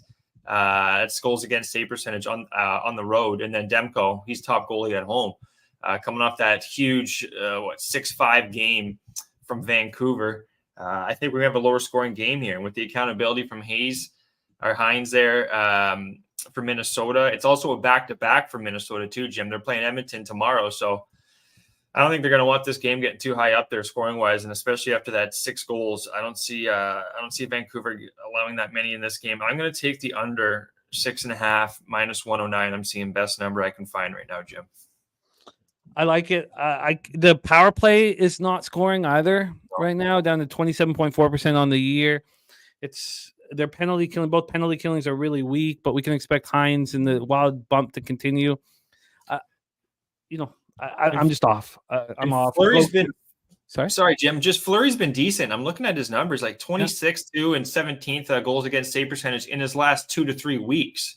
So on the road and even the last few weeks, Fleury's been playing well. And then you're bringing up the fact that I haven't really thought about that. It's going to be his last run in another Canadian town in Vancouver. I think he's going to want to have a good game. He's been playing well when he was in Montreal too this year. And then Demko, I think he's going to have a much better bounce back playing the Devils compared to the Wild. I think that's kind of night and day. I like your look. I get it. It's kind of based on your breakdown. But I can't. Well, I watched the Canucks games. I watched their defense, and I can't. Did your dad have a play on this game? I think everyone wants to know. No, he did not. He did not. But I will tell you, he did send in $300 for a bet on the Broncos. So he's on the Broncos, not sent in. I don't know how we're an underdog in that game with Denver. I don't. This is a rough spot. I know we're getting a little sidetracked here with Denver, but we've got 3 road games. We've just had our first one. We got another one this week, and then we play Detroit. They're all going to be dome games, which helps, but tough spot for Denver right now with our longest road trip of the year. It is a tough spot. We have one more game here. It's a fascinating one. Then we get into NFL, and then Daby Cab, Iowa State. Dave Rogers. Then we'll have 2 NCAA games and Army Navy, and then it's Darryl with NBA. 10:30 p.m. Eastern. We have the New Jersey Devils 12-10-1, 7-4-0 on the road. Seattle Kraken 8-12-6, 4-6-1 at home. We have Climate Pledge Arena in Seattle, Washington, and our guy Ron Crawford has come in and given us the spreadsheet play of the day, and it is the New Jersey Devils. The New Jersey Devils.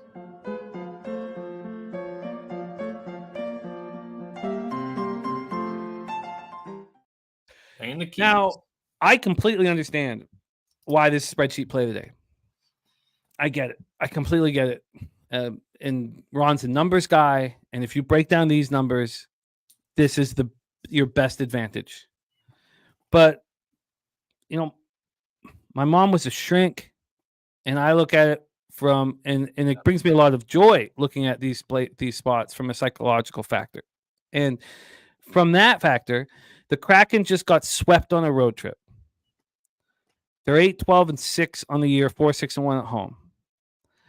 They've lost 5 straight games. Mm-hmm. And this is a must-win situation in front of their fans. And it'll be nice to be back in front of a packed house. The Devils coming off their 4th win in the last 5 games. They won the Hughes Bowl 6-5. They're in Vancouver. Vancouver's a city that you want to go out in. And I think that they went out. And I think this is a bad spot for the Devils and a great spot for the Kraken. Should I then take just Seattle first period because the spreadsheet play today is on the Devils and the Devils are so much better of a hockey team? I don't even know if they're so much better of a hockey team right now, but we expect them to be by the end of the year. That's why I wanted to talk this out. That's why I didn't move on it beforehand. This total is at 6.5. It's juiced -122 to the over. It opened -108 to the over, so they're expecting goals tonight. Mm-hmm. From a money line standpoint here, we have the Kraken at +127. They opened up at +128, so there's been no movement here. I am kind of curious to see. And JT Yell saying after the spectacular Hughes Bowl, I expect some settling down on the Devil side. Mally Mal, the under 6. Oh, the over is juiced now about -125, -122 at Pinnacle, between -125, -130 in most books. And I did want to just do this, and I know that we don't generally do. I'll do this after your breakdown, but I'd like to look at the cash flow on this game before I make a decision. Take it away for us here, Vanacek, Gruby. It looks like Devils Kraken. I think the cash flow is moving like the over, guys. I know people are talking about the letdown, but Vanacek and Grubauer, these numbers are the worst. The worst 2 goalies on this card tonight, guys, are sitting right here: 62nd, 60th, 56th, 51st, 59, 51, 60, 61. That's far from the top 10, 20, 30, even 40 guys. So both of these goalies are very, very poor this year. The one advantage for the Devils defensively was they got Brandon Smith, who's going to be back in the lineup from that suspension. Still no Dougie Hamilton, no Sek. You got the first-ranked power play on the road. It's like 43% right now for the Devils. So that helps her over. And then looking at Seattle, guys, 7th ranked power play at home, and then penalty kill. Problematic for Seattle, 30th ranked, and then 21st for the Devils, Jim. So that just tells me goals right there with the goaltending and the special teams. 10th ranked shots on goal for the Devils. They're going to have no problem scoring here, I think. And I think with Seattle, you're talking about all those losses coming back home where they do play much better hockey. Should be a goal fest here. I almost want to take both teams to score first period, but I'm just going to take the over 6.5 at -122. Yeah, I think goaltending special teams are going to – there's just too much discrepancy, I think, for it not to be an over. That's my break. You got it locked in. I'm going to be on Seattle for sure. 100%. I'm going to be on Seattle. I just don't know if it's full game or first period at this point. I'll make that decision after the show. I'd prefer full game. I think Seattle's going to be guns a-blazing here. Yep. And I would maybe full game too. I would lean a little more full game maybe, Jim. But just one play. Actually, I want to go back here quickly, guys. I talked about Bedard. I got to do it, Jim. I'm taking Bedard over shots on goal over 3.5 plus 115. There's a little player prop for you guys in the NHL tonight. Connor Bedard, shots on goal over 3.5 against a weak Anaheim team. What's the juice? Plus 115, brother. Plus 115. All right, you're locked in. All right, let's do a quick review of NBA and then get into NFL. Oh, sorry, quick review of NHL and then get into NFL. I'm going to move on the Bruins puck line. Yeah. Sometimes when things look too good to be true, it does. NHL is just pretty simple. Yeah. Gogsters on Boston money line and Buffalo team total under 2.5 -110. Gogsters on the Kings in regulation and Montreal team total under 3.5 -105. And Cheshire Cats on the Kings team total over 3.5 and Philip Danault point and goal. And our guy Slatsy is on the Bruins money line parlay. Gogsters on the Leafs at -125. He's on the Wings money line and the over 5.5 at +108. Columbus, New York Islanders, we stayed off, and I hate staying off that game. And Dallas, Washington, I hate staying off of it. Gogsters on the over 6.5 at +103 in Tampa, Nashville. He's on Bedard over 3.5 shots at +115. I'm on the Jets at +118. Gogsters on the Jets in the under 7.5 at +180. I'm on the Hurricanes -1 at +138. I'm adding Hurricanes first period. Gogsters on the over 6 at -124 in first period. Both teams score +155. Gogsters on the Flyers and the under 7.5 at +150. Gogsters on the under 6.5 at -109 Minnesota, Vancouver. He's on the over 6.5 in Devils, Seattle. Ron Crawford spreadsheet play today is on the Devils, and I want Seattle money line in Seattle first period. I just have to sit with it here. Decide whether it is a double up spot. I mean, I do not want to go up against spreadsheet play today, so I don't think it should be a double up spot. It shouldn't be. I shouldn't have that much invested at 10:30 p.m. at night because then, I'm not sleeping until 3 a.m. So I'll have to make a decision about that. But I'm certainly going to be. I'll be up, Jim. I'll be up till 3. So. Okay. Let's move on. We move on to NFL. Third from McElvey. Stacks play today is in. Zeke over 19.5 receiving yards at +138. Stacks play today 110 and 108. Let's get into this. New England Patriots 2-10, 1-4 on the road. At the Pittsburgh Steelers 7-5, 4-3 at home. We're at Acrisure Stadium in Pittsburgh, Pennsylvania. 40 Fahrenheit, clear 8 miles per hour. Last Thursday was about the cleanest cap we've ever had together, Gogster. I was so confident on the first half and full game over. You capped the capper and added the longest reception for Geno Smith, longest pass completion, I should say, for Geno 35.5. That cashed in about a minute and a half. And then you had your Seattle plus the over 40.5, which was just no sweater. It was just perfect cap. And I love this game. And I know that might sound crazy to you guys, but I love the game. I love the situation. And let's break it down. First off, the Patriots are now 5.5. Both Troy and I moved on the Patriots at +6. Yeah. This is one of those spots where you just have to hold your nose and do it. Yeah. In what world is Trubisky a 6-point favorite or 6.5-point favorite in an NFL football game? There's no world. He's not. He can't be trusted. He can't be trusted. Here's another thing. I think this will interest young Jose Bouquet. Sonny Dollywall, our friend, Sun Dizzle, who we love dearly, who will roll with us in San Antonio, he has sent me cash to put on the under in this football game. And I will not send it in. Remind me to never send you money to send in, okay? Why? I'll pay you out if you cash. Okay, sure. I'll pay you out immediately. All right. So let's break down this spot here. Let's go to the line history here for this one. We did the side down to 5.5. From a total standpoint, we are sitting at a 30 minus 107 to the over. Yeah. Look, I'm not a bookie, Troy. I just don't think why would anybody seriously, you guys. Now look, if you guys want to do this, it's fine.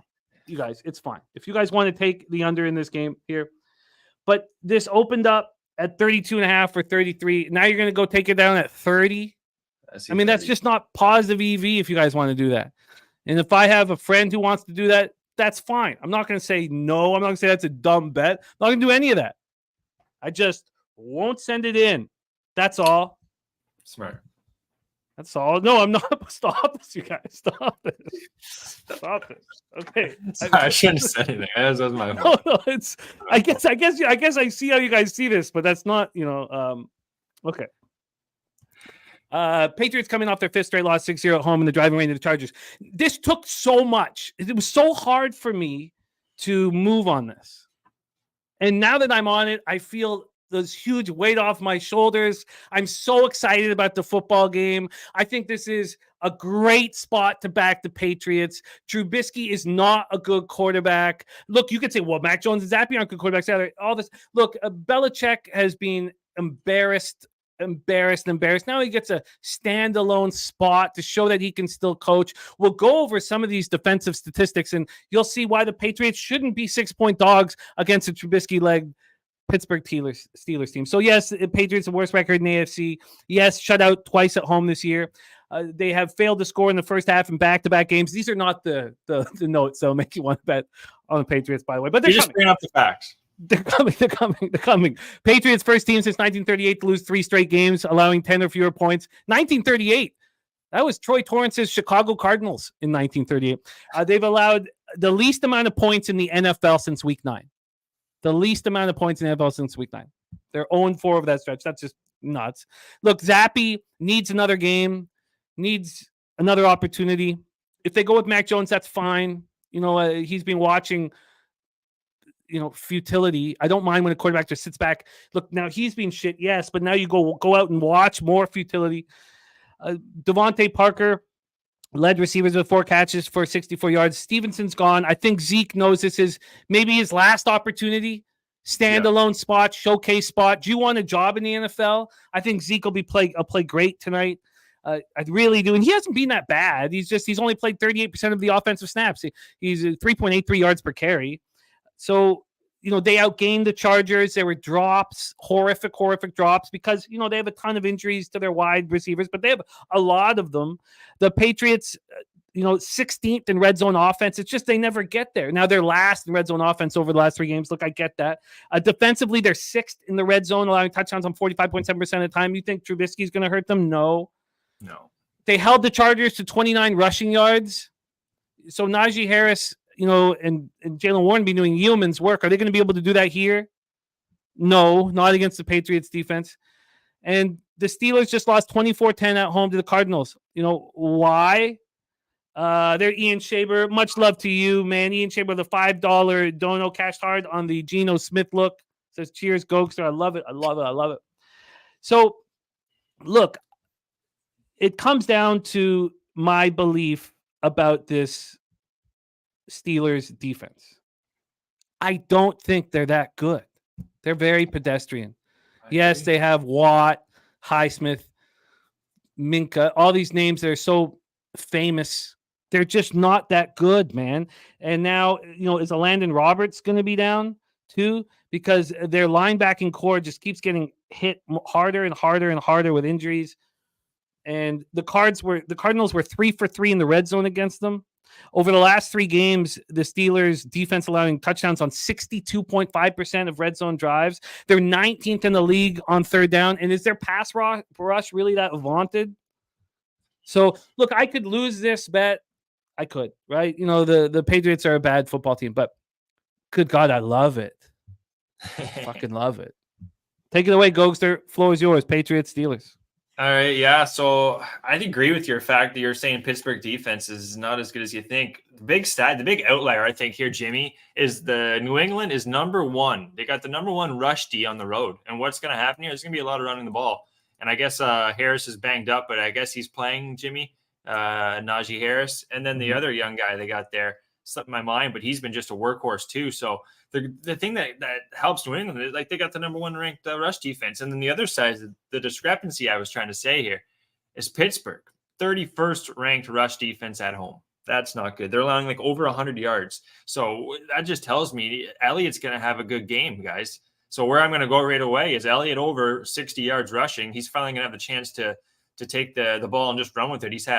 He's only had 52, 46, 54, but he's had plenty of carries, and he's going up against such a weak rush D in Pittsburgh, Jimmy. So I'm taking Elliott over 60 yards, minus 110, and then I'm taking Elliott over longest rushing attempt over 13.5 yards. So he just needs to get a 14-yard run here, minus 115, cash that ticket. And against the second worst rush defense, I think that's going to happen, Jim. So that's my 2 player props. I'm going there, guys. And then just with the type of weak offenses, and I don't think there's going to be a lot of touchdowns, I'm going to take first score method to be a field goal, Jim. It's going to be minus 125. A bit of juice there, but I see the first score being with such a low total. I'd be surprised if there's a touchdown to start this game off, but it's going to be defensive battle.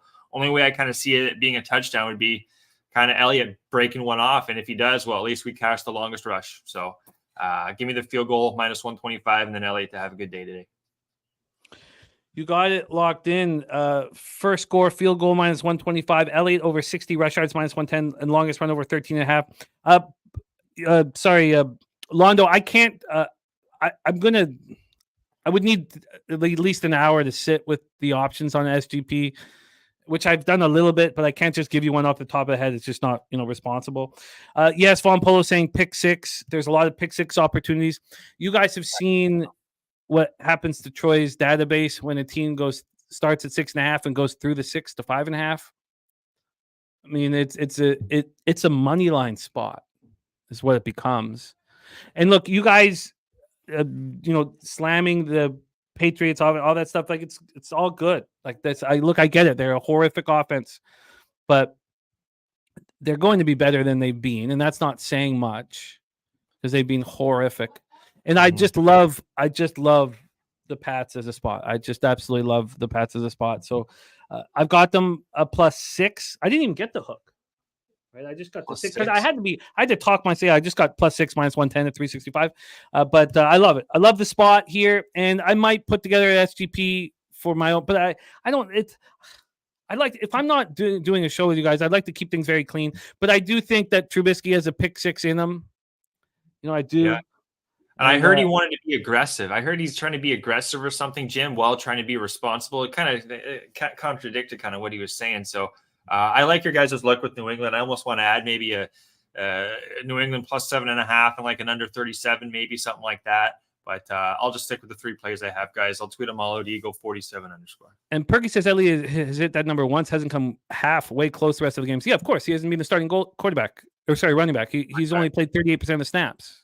And he's playing the second worst defense at home here in Pittsburgh. So that, and linebacker. I get the look. I think a lot of people are going to be on it. That's the only thing that concerns me about it. But Troy Torrance says these games where it's gone through from 6.5 through the 6 to 5.5, 11-2 against the spread, 9-4 on the money line. You know what? I think, if you haven't played New England, you know what? I'm going to stay off it right now, but New England, guys, I would be on New England in the points there, especially our guy Troy, who's the expert here at Pub Sports, is saying that too. So, I like it. Well, let us know if you tag me if you're going to add it. But right now, 3 player props. That is the Thursday night NFL. By the way, Patriots are a very public dog, public road dog. That's not good. I don't want my team to have over 60% of the tickets They have 67, but they have 81% of the cash, and the line's moved a full point through the 6. So at least the books are, and it's going to keep going down. I expect a 5 here in a couple hours. I think it'll keep going down. And now I can't wait to watch this football game. Can't wait. You know what I think is going to happen too, Jim, with how good these defenses is? There's going to be a defensive score very live. Do you not think? That was going to be. That was going to be a part of my SGP.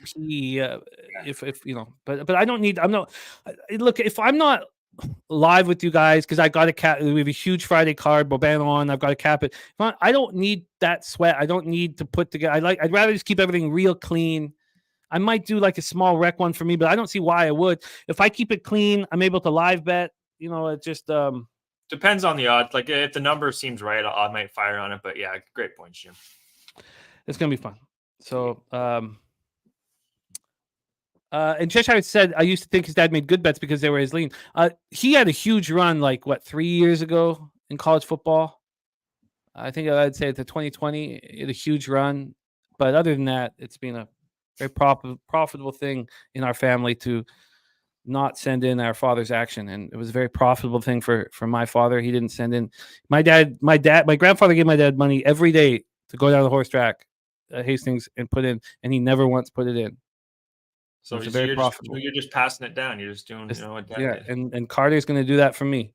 Except Carter won't be able to. I don't know about his bankroll until he's older. All right, there you go. That's NFL Gogster. Thank you for rolling with us. I'll review your NHL again at the end of the show. Love these Thursdays with you, Mr. Gogster. I will be in touch, my friend. Please follow Gogster on X at EGO47_. And if you want to hang out with Gogster, come down to San Antonio, baby. San Antonio. We're going to do it nice. Gogster, any last words for the Capper Sport in the show? Yeah, guys, thanks again for tuning in. Appreciate it as always. Hopefully we cash all their tickets, if not more than we lose. And pub sports in March. Can't wait, Jim. I'm going to have the golf clubs. Anyone wants to golf, I'm your golf guy too. We'll set up a round or two. And yeah, can't wait, guys. We'll see you then. And we'll catch you Tuesday with Jimmy. Be good. Take it easy, Mr. Gogster. Saturday says, are you pocketing his wages if they don't hit? Of course I am. What are you talking about? You think I give him back the wager if it doesn't hit and I pay him out the winner if it wins? No, man. There's got to be accountable for your actions, man. No, man. Okay. How's that shady saturated? He knows it. I can put it in whenever I want. I mean, this is there's nothing shady about this. Nothing shady at all. Why? How could that possibly be shady? It's my choice. He knows it's my choice whether to send it in. He sends me the bet, the line, and I can do whatever I want with it. Nothing shady about it. Jeez, how's that shady? That's not fucking shady. Look, I send him back the money immediately. It's not fucking shady. I'm a good son. That's what it is. I'm a good son. What if he didn't have me? What's he gonna do? Nothing. Bet his wife $10. Shady. He's fucking lucky. I'm a good son, is what it is. All right. Let's move on to NCAA basketball and bring on your next guest. What a roller coaster ride it was for his action last night. Please welcome from Dallas, Texas, the Magic Man, now 15-8, 65.2% plus 6.48 units, ROI plus 28.17%, average line minus 110. When I was watching the Memphis game, I was like, man, Cabby's going to, this is a tough one to watch, dude. Please welcome Mr. Dabra Cadabra to the show. Dabby, how are you, my friend? I'm good, man. It's one of those nights that you're referring to last night. It was a roller coaster just to come out drinking the juice. You know, it's not anywhere we want to be, but it very easily could have been a bad night. So I guess I'll take my lump and I'll move on. You know, if 2-2 is a bad day for us, we're gonna have a good fucking season. So without a doubt. Let me just because we have one game here. Let me just give the warning to Dave Rogers here. Everybody in the chat, man, look, if Jimmy wants to be a bookie, let him be a bookie, man. Let the man make his money, okay? I'm not a bookie. I'm not a bookie. But look, as long as you're honest, Jimmy, it's all good. I track everybody's action. I track my dad's action. I track Sonny's action. Hey, if a loser puts a bet in with you, you might as well just be the bookie. Okay, let's move on. This is taking too much. Let's get into college basketball here. We have a big one on our hands. While I pull up all the information that I've got set up here, can you touch on what actually happened for you 2-2 night? Can you talk about the games? So I had Memphis first half in full game last night. That first half didn't work out for me with Memphis. They were down by 4 points in the first half, and they were playing from behind pretty much the entire game. Then right at the end of the game, they were able to tie it up and send it into overtime. In overtime, I was lucky enough to get out with a 5-point win. So I split 1-1 on that game with Memphis. Probably frustrated I didn't just go full game on that. I just thought it was a better hammer spot. And then the next game, Marquette and Texas, man, anybody who tuned into that, I had Texas first half plus 4.5. And if you look at the final score, it was like 28-42 or something like that. Not even close. Texas was leading for 18 minutes and 20 seconds of that first half.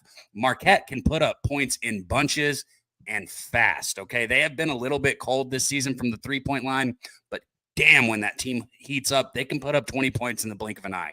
And that's exactly what happened last night. So I took a L with Texas, and then San Francisco against Vanderbilt. We said it. Vanderbilt's not a good basketball team.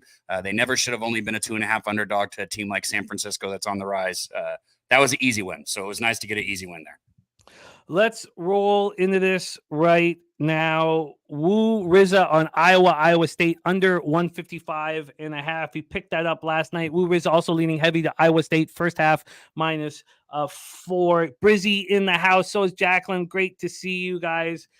Let's roll into this. 7:30 p.m. Eastern. Iowa Hawkeyes at the Iowa State Cyclones. Hawkeyes 5-3, 0-2 on the road. Cyclones 6-2, 4-0 at home at James H. Hilton Coliseum in Ames, Iowa.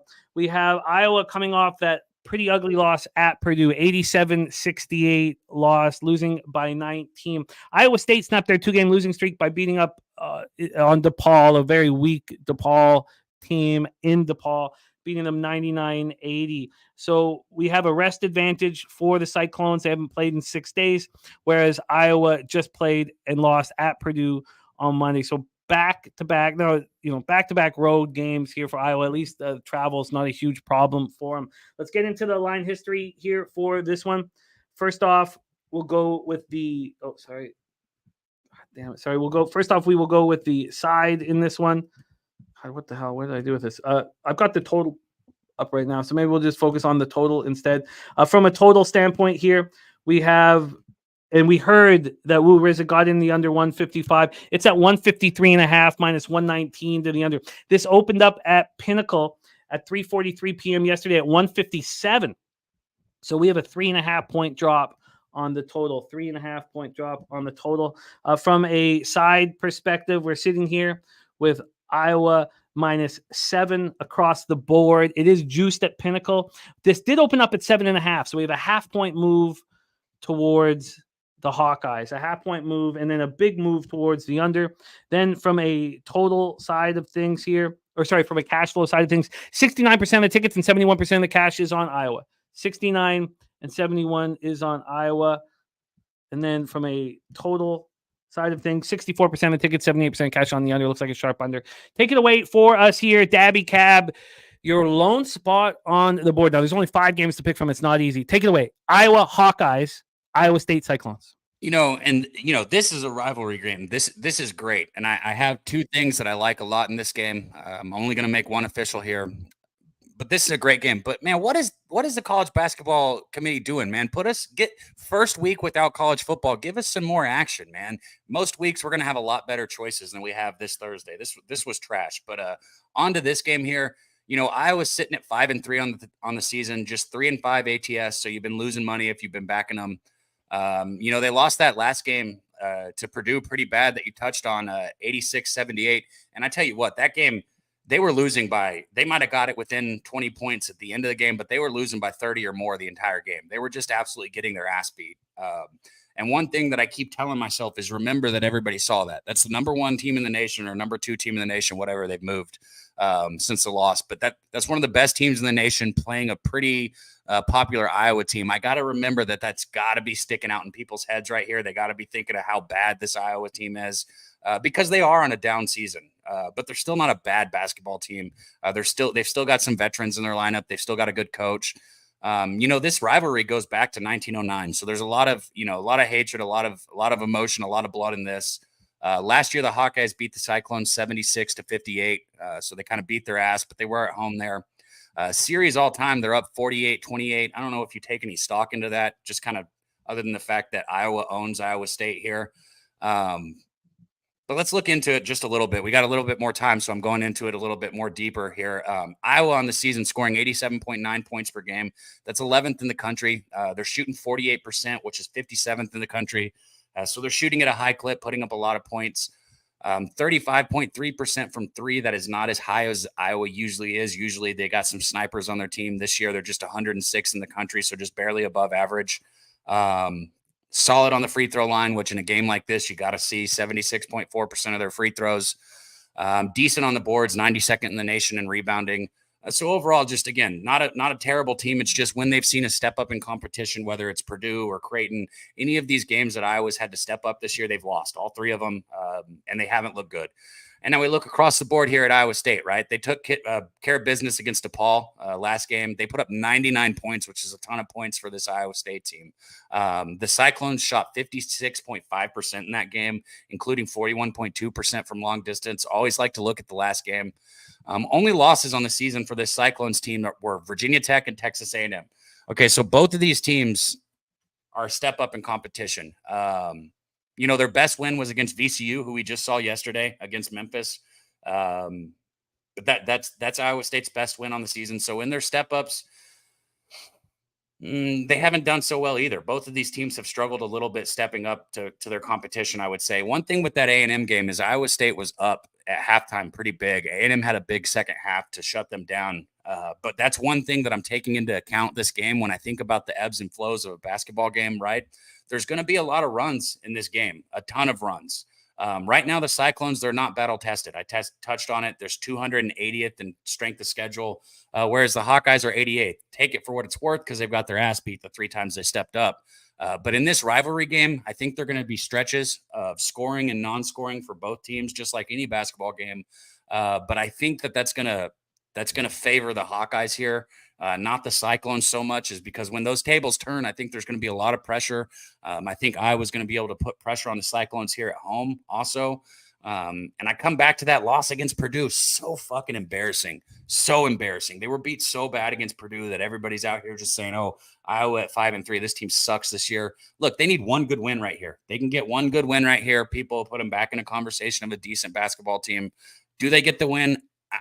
I don't know, but I think they play close enough to keep this within the number. I'm going to take Iowa in the first half here, Jimmy. And I tell you what else, I like the under a lot. I just don't want to get on it now officially when it was at 157. I think this game goes under. If this game is 76-68, that would shock me. Even that would shock me. Yeah, I hear that. I get the breakdown.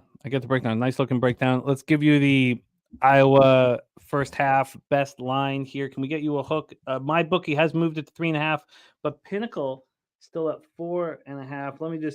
I've got Pinnacle signed in, so let me just make sure that is a legit line. Are they stale line? Are they a point higher than my bookie? I mean, that'd be crazy if they are, but let's check this out right now. So Daby Cab moving on Iowa first half, and that first half is 4.5. Wow. That's a point better than my bookie, a half point better than everybody else. Iowa first half plus 4.5 at minus 110. You are locked in. Cabby, keep succeeding, my friend. Keep succeeding. Cabby right now, 15-8, 65.2%, plus 6.48 units, ROI plus 28.17%, average line minus 110. Keep winning, my friend. Also, we had Dutch Boy Fresh announce the brand new show here every Wednesday night starting next week, all about hoops live stream with Dutch Boy Fresh and Daby Cab. We're all really excited about that. I think it's a great addition to the channel, man.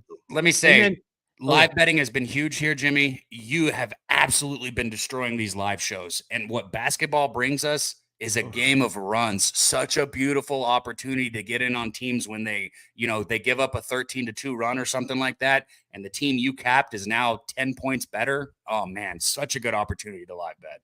Well, yeah, it's a beautiful spot. I mean, we had colleagues talk about how anytime a team takes a 10-point run, you immediately live bet the other side. I mean, It's a lot of fun. It's a lot of fun. I know you guys are going to crush it. So that's every Wednesday starting next week. And then we also have our first big NCAA show. We have a name for it. I don't know if it's been announced. I'm going to wait till it's announced. I don't want to touch on it until it's announced with the artwork. But that's this Saturday with Nadu and Loshak.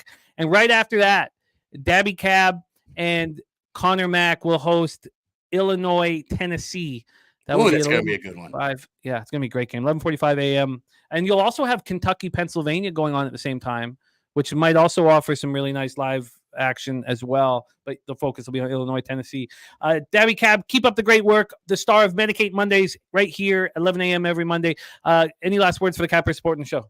Oh, man, Pubapalooza 3. We keep bringing it up because you need to get on it now. Don't wait until March to get your tickets. Get your tickets right now. Get your tickets, next month. Plan it out. Pubapalooza 3. I'm going to be there. Jimmy's going to be there. Gogster's going to be there. I bet Dave is going to be there. Hopefully we get to see our guy Darryl there, who's coming on later for the NBA. But it's going to be a blast. Gogster said bring your clubs if you want to hit some golf balls with them. For me, bring your joints if you want to burn some herb with me.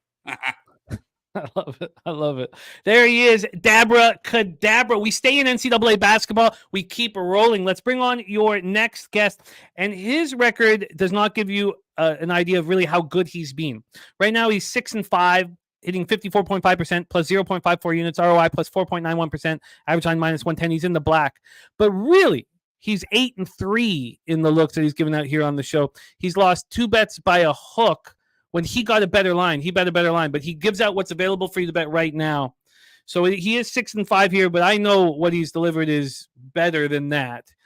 Please welcome star of the Picks from Dave YouTube channel here with 2 college basketball games and the Army-Navy game in college football. Please welcome Mr. Dave Rogers to the show. Dave, how are you, my friend? I'm great. How are we doing this morning? Or for you, it's afternoon, right?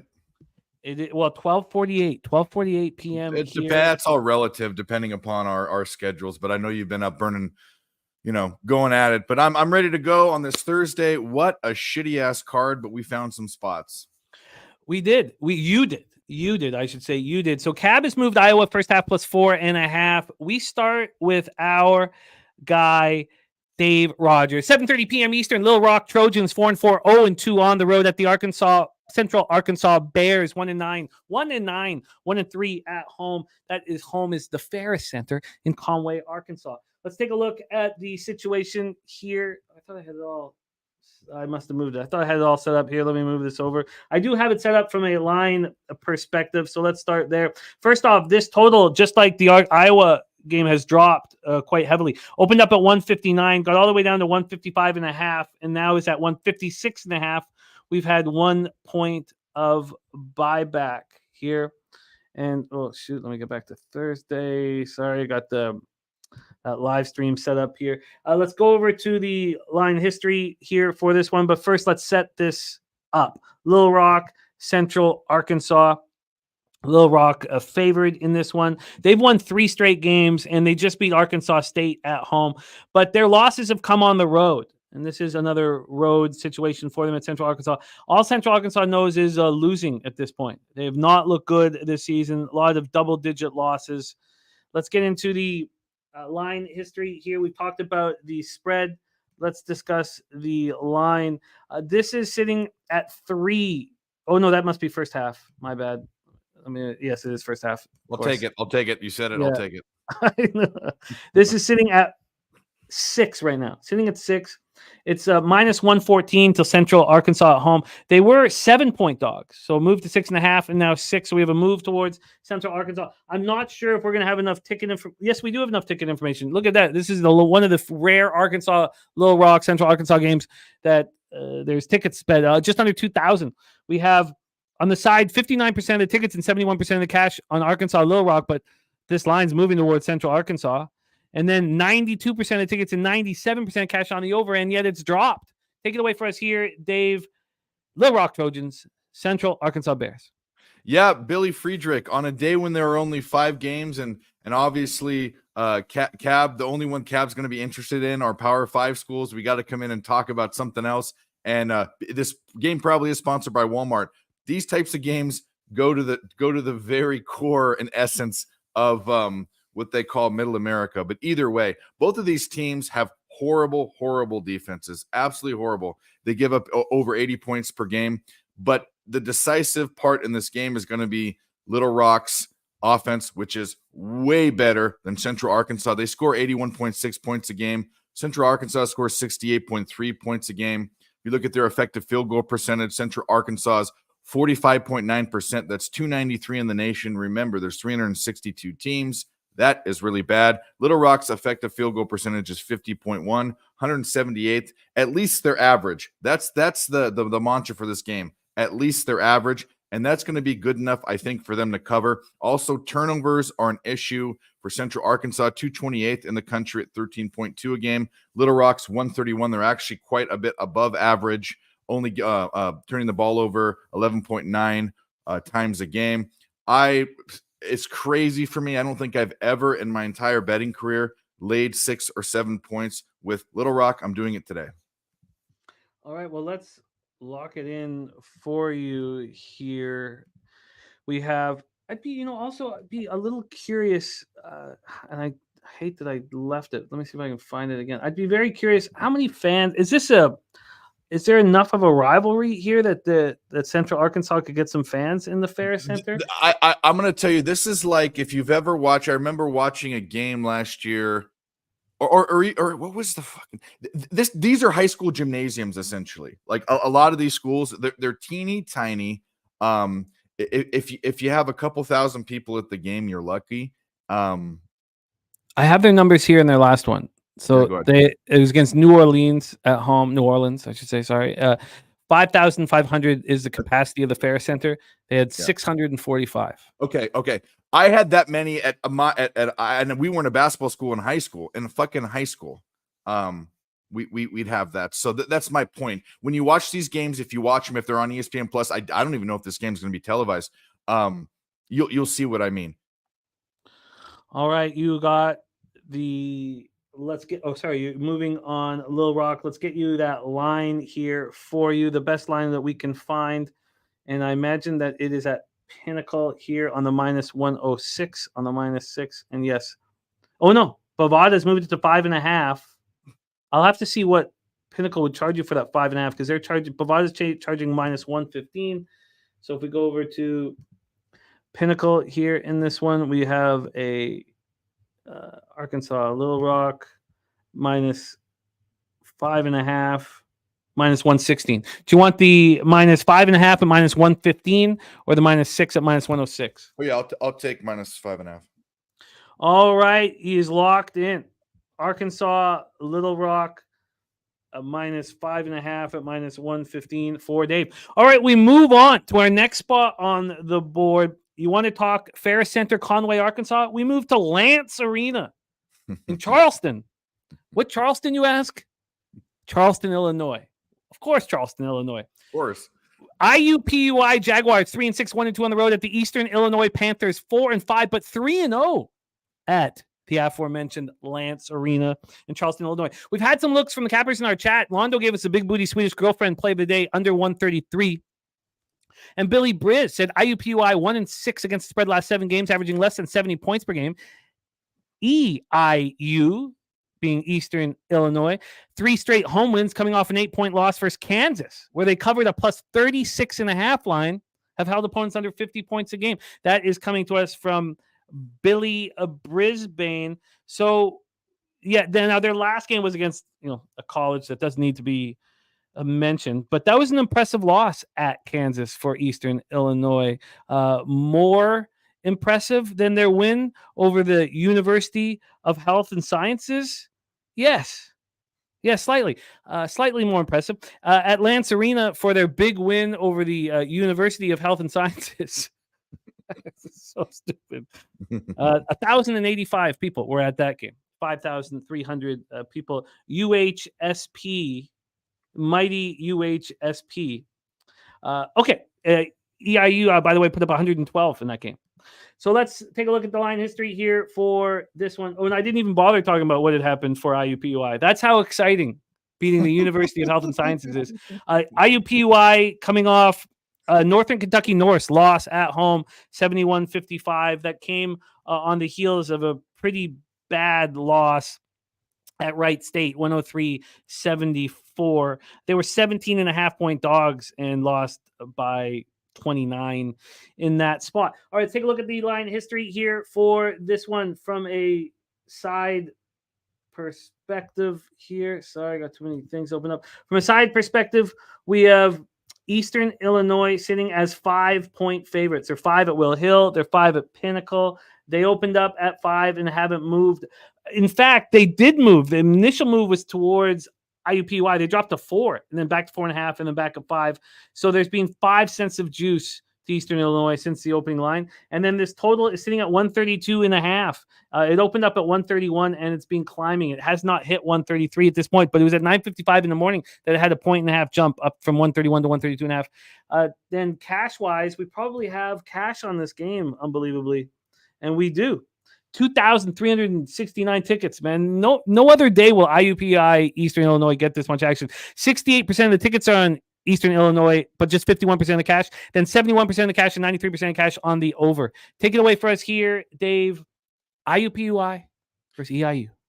So here's the deal. We make fun of this because there's only 5 games or 5 games where there are 2 Division I schools playing, but this is where I live. This is this is the playground that I play on are these teams. IUPUI was my cash cow last year when they were a double-digit dog. I just bet them blindly. It was kind of like this primetime under for NFL. We won 12 out of 15 or something like that. I need to go back to my notes. They're not the same team this year. Again, this isn't double digits, so it doesn't matter, but I'm just making the point. There is money to be made during normal slates with these types of schools, even though only 500 or 1,000 people go watch the game. Again, 2 really bad defenses and actually bad offenses. The problem is the total's a little too low, in my opinion. I wrote down here 131.5. That's what it was last night. It's up to 132.5 is the best I can see now. Only 3 of the 13 games these teams have played have gone under that total. And one of the things I look for, and I've said, I look at free throws very, very acutely in college basketball specifically, and teams that shoot free throws cover spreads, and games where the teams can shoot free throws, they cover overs. Each team is over 73%. That's about the top 30-ish in the nation, and I think they can get over 132.5. So very simply put, I'm on the over in this game. You got it. Over 132.5 minus 112, the best that we can get Dave here. He's making moves. Little Rock minus 5.5, minus 115, and the over 132.5. You're going heads up with Londo. Heads up with Londo here on this one. And we roll on. That's the end of college basketball. So 3 looks from our cappers. Iowa first half plus 4.5 for Cab. Little Rock minus 5.5 and the over 132.5 for Dave Rogers. Move on to college football, and then we have the in-play tournament semifinals and Darryl Rice ready to rock with us. Let's move to college football here for this game. Saturday, December 9th. This game pops off at 3 p.m. Eastern, the only college football game on the slate this weekend. Army Black Knights 5-6 on the year at the Navy Midshipmen 5-6. We're at Gillette Stadium in Foxborough, Massachusetts. Very nice weather for the time of year. 50 Fahrenheit, cloudy, 4 miles per hour. Let's get into the line history here for this one and the cash flow. This will be a heavily bet football game. First off, Army has a rest advantage. They've been off since the 18th of November when they won their 3rd straight game, 28-21 over Coastal Carolina as 1.5-point dogs. So they've had 3 weeks between games, and they held on to the ball for 39 minutes and 51 seconds of that victory. Right now, though, Navy is moved to so the money coming in on Army. Army now at -3, I believe. I would guess that it is because this opened up at -2. But how long was that -2 for? Opened up at -2. Was there for a minute before it was 2.5, and then an hour later it was 3. Then it actually dropped back to 2.5. But we have 3 here at even money. The juice is on Navy plus the points right now. Take a look at the total for this one from a total side of things in Army Navy. Let me refresh that and get over to Pinnacle. Now, these are traditionally, before the Hawkeye football team came into play this year, these were traditionally the lowest totals that you would find in any football game in North America. This total opened up at 28 and has dropped to 27.5. So we have a 27.5 total. From a cash flow standpoint here, we have 62% of the tickets on Army, but just 22% of the cash. I guess, cappers want the points in a low-scoring game. From a total side of things here, 78% of tickets and 73% of cash on this under. Navy had their modest 2-game winning streak snapped in a disastrous 59-14 loss at SMU 2 weeks ago on Saturday, November 25th. It was horrific. They were down 28-0, 13 minutes in. They allowed the Mustangs to put up 487 yards of offense. It was very ugly. A big slap in the face. Two teams sort of moving in different directions, but we see big bets being placed on Navy despite it moving from 2 to 3. Take it away for us here, Dave Rogers, Army, Navy. Yeah, whenever I look at this game, if there ever is a game that I don't give a shit who wins, I never care about this game. I know that maybe that's unpatriotic, but I don't care. The games are so interestingly uninteresting because there's no scoring. And I don't think that ends now. And I know that this is I don't even know if it's square. This is so low. It's, I don't know where the numbers are and all that for tickets and handle. I'm sure, you have it. But last year, we had a field goal to go into overtime. It was 10-10. There was no question this under was going to hit. And there were only 3 passes completed last year in this game. The first one by Navy, I believe it was the first one, or it was either the first or second because he only threw 2, was a touchdown to go to double overtime, and that killed the under. In fact, it was Army one play, 25-yard rush for a touchdown, and then Navy for a 25-yard pass. It was a freakish game how it went over. And here's the deal: last 17 games, that's the only one that's gone over. For 17 years, for 16 years, this went under. When you look at this season, Army 4 of the last 6 went under. Navy 5 of the last 7 went under. I know this is a very, very low number, but so what? We've seen Iowa cover these unders. I'm on the under. We have the under here from Dave Rogers. And I didn't get your college football updated. It was just too tight with the updating of the records. But for bowl season, when you're back in action with us, it will all be here and ready to rock. Let's get the under for you in this one. The best under available. The under 27.5 minus 107 over at Pinnacle. Can we find a 28? We cannot. So there it is. Under 27.5 in Army, Navy. Under 27.5 at minus 107. 25.5 at minus 107. Dave, thank you for rocking with us. Army, Navy under 27.5. Over 132.5 in EUI, IUPUI. And that's going up against Alondo, who's on the under. And then Little Rock minus 5.5, minus 115. Dave, thank you so much. I like these Thursdays very, very much. So, Dave, you can catch him here every Thursday on Betting with the Bag. And, of course, Nerd Talk on Fridays. And he's a big part of our live streams on Thursday, Sunday, and Monday. Dave, thank you for your time. What's going on in the Picks from Dave YouTube channel this week that you want people to know about? You said it exactly. Friday nights, Nerd Talk. It's another live stream, but also a look ahead to the entire weekend. We have a bunch of familiar faces from PSR and other places. Come check us out. And then obviously on the live stream, I'll be on with Mike tonight. Thanks, Jimmy, for having me. Thanks, Ramon, backstage. I love you guys. Thanks to the chat. We'll see you soon. There he is, Dave Rogers.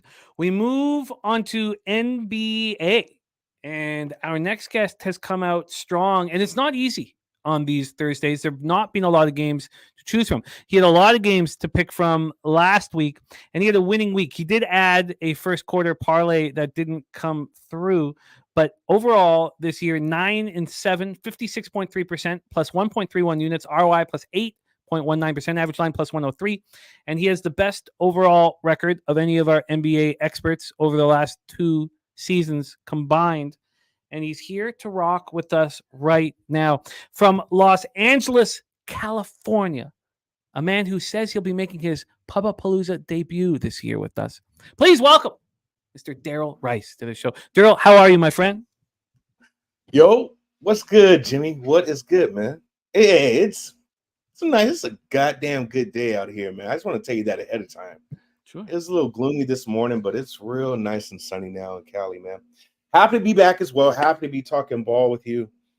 And as you stated, hasn't been very many games on Thursday. I think since the season started last Thursday was the most games. And now we're back to 2. It's kind of a mini break if you think about it. And to be honest with you, it seems like a lot of these teams have kind of already checked out. You can see that with a lot of these large spreads not covering, man. So we'll see if we get back to some really good competitive ball after this weekend. But, man, yeah, happy to be back here with you, Jay. Peace and love to everybody in the chat, man. Let's try to break down some ball and find some money. 2 giant basketball games, though, on this Thursday. My run in NBA continued last night, 2-1 last night. So my record, filthy NBA record right now. Yeah, man, you're killing it, man. You're absolutely killing it. And the leans are cashing everything. So, but I know the difference this year, and I'm not coming in with action. I have placed 0 bets this year before our shows have started. 0. Really? Yeah. What, is that something new that you're trying? Is because of the injury report fuckery that they have going on? And it's not even that. They've always been sort of that kind of, I mean, last year was horrific, but it's just that I've been going over what's succeeding over my season-long records, and it's sides, not totals, and it's sides here after post-show. It's post-show side. So I was like, okay, well, if I can narrow it down to this one thing succeeding. I do that for cappers on NFL PubHub. I will, because I track everybody's action, I will cut certain of their bets out and then show what their record is with just the certain bets. And I'll be like, look, this is working for you. Whether you want to, complete autonomy, you can do whatever you want. But for me, there's too much at stake here. And if one angle is working, then I will only do that. And look what it's done to start the year. It's been pretty magical. So, and I'm going to get worse lines. But then there's different ways of looking at it. I mean, in NBA, we talked about it last year, and we talk about often that CLV is not the end and be all. And we watch, Razor with the GFGs, Gamblers First Glance, and take all the information you can. And then I think that around this time, I wish it was a little earlier, like if maybe we started with NBA or something like that, because then I think the timing would be perfect. Like around 11:30, 12, I think you have enough information and have an idea of what's going to be in and not. But I like where this is going. So let's keep it rolling. We have had looks here from our cappers in the chat. BJ, who drops and bets big, and there he is right there. He's back in action with us. And he makes big bets. And he has Pacers money line at plus 170 for 3 units, and he's $500 units. So that's $1,500 that he's going to have on Pacers money line, and he's got the same amount on the Lakers money line. And then LJ from H-Town jumped in, and he gave us Pacers Bucks first quarter over 63.5. I figured we're on the same page. Well, I look forward. I can't wait to hear your breakdown on this one because I'm interested in moving, but I'm not going to force it here with just 2 games on the slate. Then we also had Big Scott come in. He gave us Dame time Lillard 4 or more threes at plus 105. He took that last night. So there's some action from our chat. We have Astute Chaos coming in. I'm going to copy everybody's action here so we can discuss it. And I want that cat says it's Scott Foster for the Lakers game. Yeah. Be very wary of that.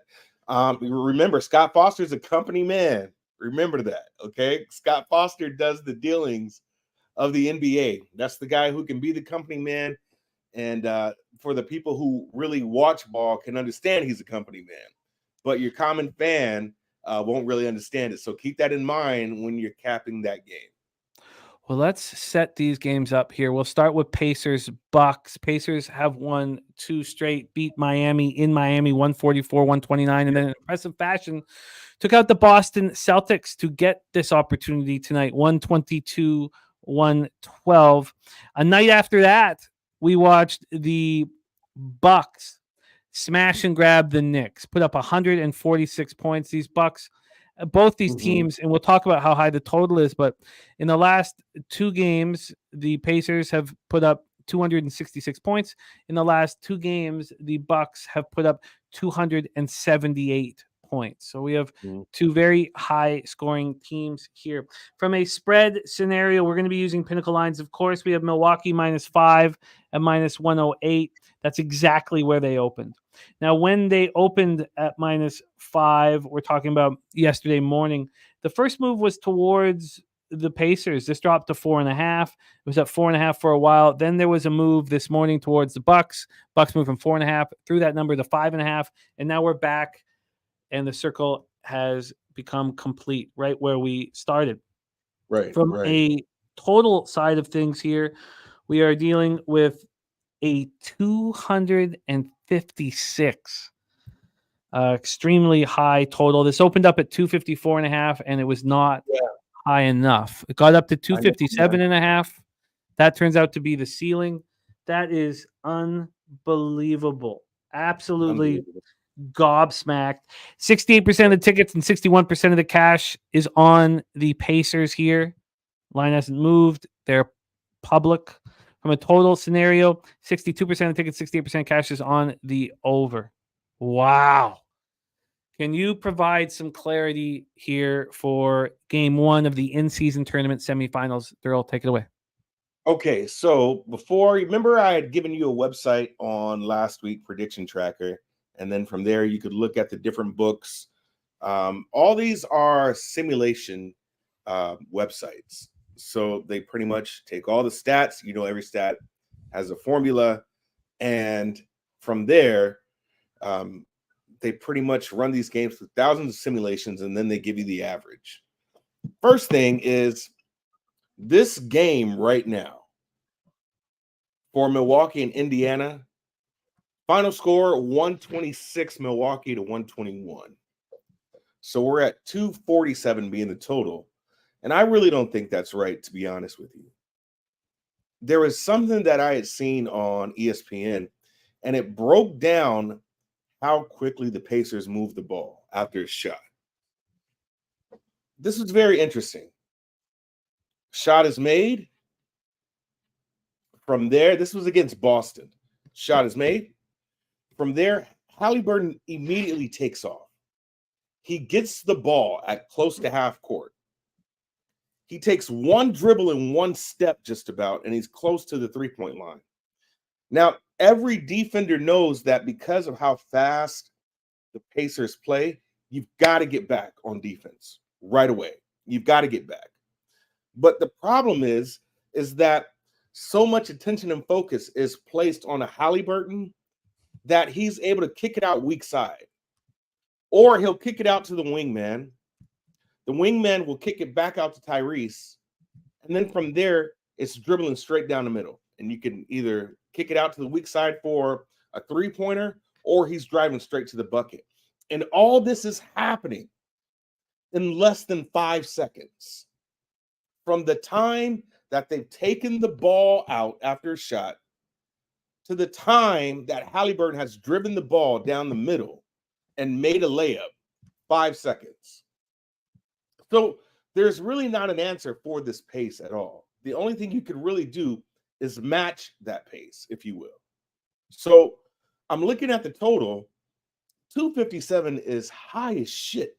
254 is high as shit. But something I also noticed about the last game, if I'm right, Jimmy, the last game didn't go over. That game went under, correct? People in the chat, you can help me out. Celtics Pacers? Yeah, Celtics Pacers. Yes, that it went game under. It went under. But if you looked at how the first quarter played out, they were going up and down the court. And so you finally get that adjustment that was being made, and the game started to slow down, and it went under the 242. So now you got a game that goes under the 242, and to the next game where the books are putting this 12 points higher initially at 254. And then we got 3 points higher from there where it's been steamed up. I'm only going to look at what's kind of common, and that is the way that game starts is going to be quick, and then it kind of balances out. So the way I got to look at it is look at the points in the first quarter. Who scores the most points in the first quarter in the league? The Pacers. How many points do the Bucks allow first quarter? On average, 29.1. And how many points are the Pacers scoring? 32.1 or something like that, I believe. I think a good look is that first quarter over, 63. The problem that I have with stepping on it is that I feel like I've missed some steam, but I do feel like the Pacers can get you the 30.5 points. I do believe that. So right now, the first quarter totals for the teams are Milwaukee 32.5 and the Pacers 30.5.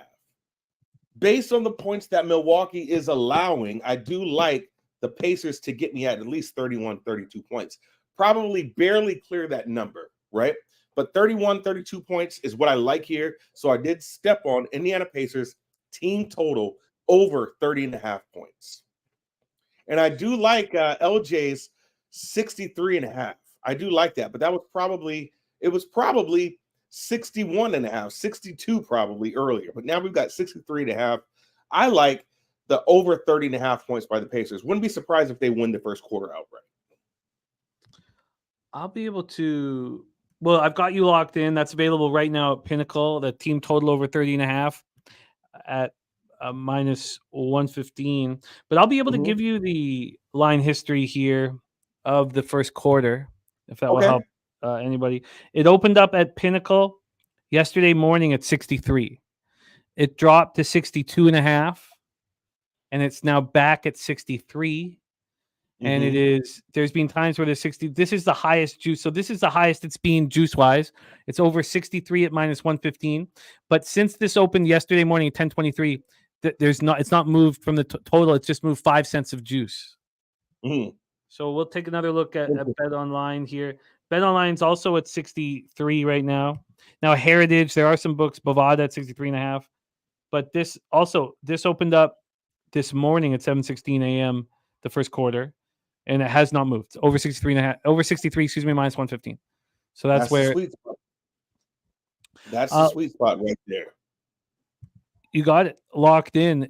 Darryl is on the Pacers first quarter team total over 30.5. MMA locker room, our guy Mills has come in. He's on Halliburton over 28.5 points, Halliburton over 3.5 threes, and his best bet of the game, Buddy Hield over 14.5 points is Mills' best bet. That's easy. The game. That's easy because Buddy is who's running weak side. So he's the one that what will happen here is that, of course, Giannis is going to guard the paint a lot better than they were in Boston, whether that be Horford or whomever, right? When they collapse on defense. So I think you'll see a lot more of Hallie kicking it out to weak side to see if they make that weak side three, which this could be a good opportunity also to look at Buddy Hield's threes and take the over on that. We've got some really interesting stuff from the chat. I wish we could highlight. Maybe Jose can help me highlight some of the stuff, but great stuff from the chat. So it's Sly, our guy, Astute Chaos. He's on the 63. He got the 63. Mally Mal saying Bucks have scored 30 or more every quarter last game. He says they're locked in. Billy Friedrich, though, says Bucks 7-14 against the spread in first quarters. Just 7-14 against the spread. DC Capper is on Milwaukee -5 in the over 254. Glenn Elliott Man talking about how there was 250 in the first meeting between these two squads. Jeez. And that was a 126-124 Pacers victory. Bill McDonald's on Giannis, points, rebounds, and assists over. And still more coming from the chat. Glenn Elliott Man, Pacers. That last meeting, 250, that last meeting, was that last year? Let me see, because 250 for the last meeting when you had Drew possibly playing that game, that says a lot also. It does. It absolutely does. Mally Mal looking at points, rebounds, and assists for Giannis. Was there any player that you took a closer look at in the player prop market? Was there any lean to a player prop move in this one? I mean, can you go wrong with Hallie's assists? Can you? I mean, that's the first thing I look at. And they still have him anywhere between 11 and 12. I took him at 12 assists last game, and he had 13. Right? So I just feel like the very square looks at these plays are the over on a full game and Hallie's assists. You also had Giannis last week. You had Giannis over rebounds, and that cashed easily. That was, yeah. I mean, yeah. It's going to be an up and down game. We know that. We know these defenses are sad. And if anything, this up and down game plays to the favor, in my opinion, of Dame. You don't have to worry about much defense. And so they can almost mimic the same thing that the Pacers are doing. The Bucks can do it as well. They can get that ball down through the full court immediately and kick it back out and see if Dame is hot at the three-point line. A fast game benefits Dame. He did this in Portland. So I feel like you can't go wrong, and I'll have to look at the numbers more, but what's Holly's assists at now? 12?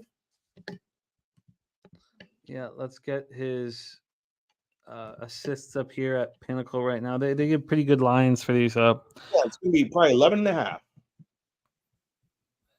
And there's the over 14.5 for Buddy, of course. The over, 4 or more threes for Dame. The over 3.5 at plus money, plus 107. Yeah, okay. Then, plus money scares me.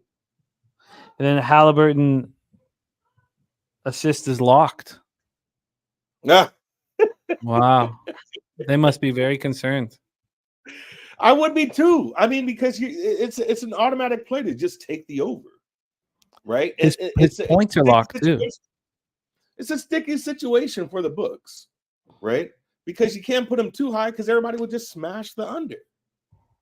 Wow. Right? But to say that this guy couldn't give you 14 assists in a game, I don't know. I swear to God, I feel like Holly just looks at his own props and bets on himself and goes out there and just crushes these props. What is he averaging? 29 points right now? 28? He's between 27 and 28 points, I believe, that he's averaging for the season.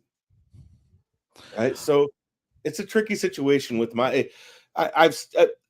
I've played Holly's props the most, but I mean, the only way you can look at this game, if you want to just kind of throw some money at the game, which we don't ever like to, but you be as square as possible and just go over on his assists and take the game over. It is telling that the last game that went under, this one comes out a lot higher. This is going to be an absolute sprint, not even a fucking marathon. This is a 100-meter dash here. So we'll see we'll see who prevails. Who I like to win this game. Man, I don't know if the NBA wants the Bucks in here, but you did hear Holly because he was mic'd up against that Boston game. The Pacers are taking this game very seriously. They're taking this whole series very, very seriously because it's giving him, and what he said, a little playoff experience.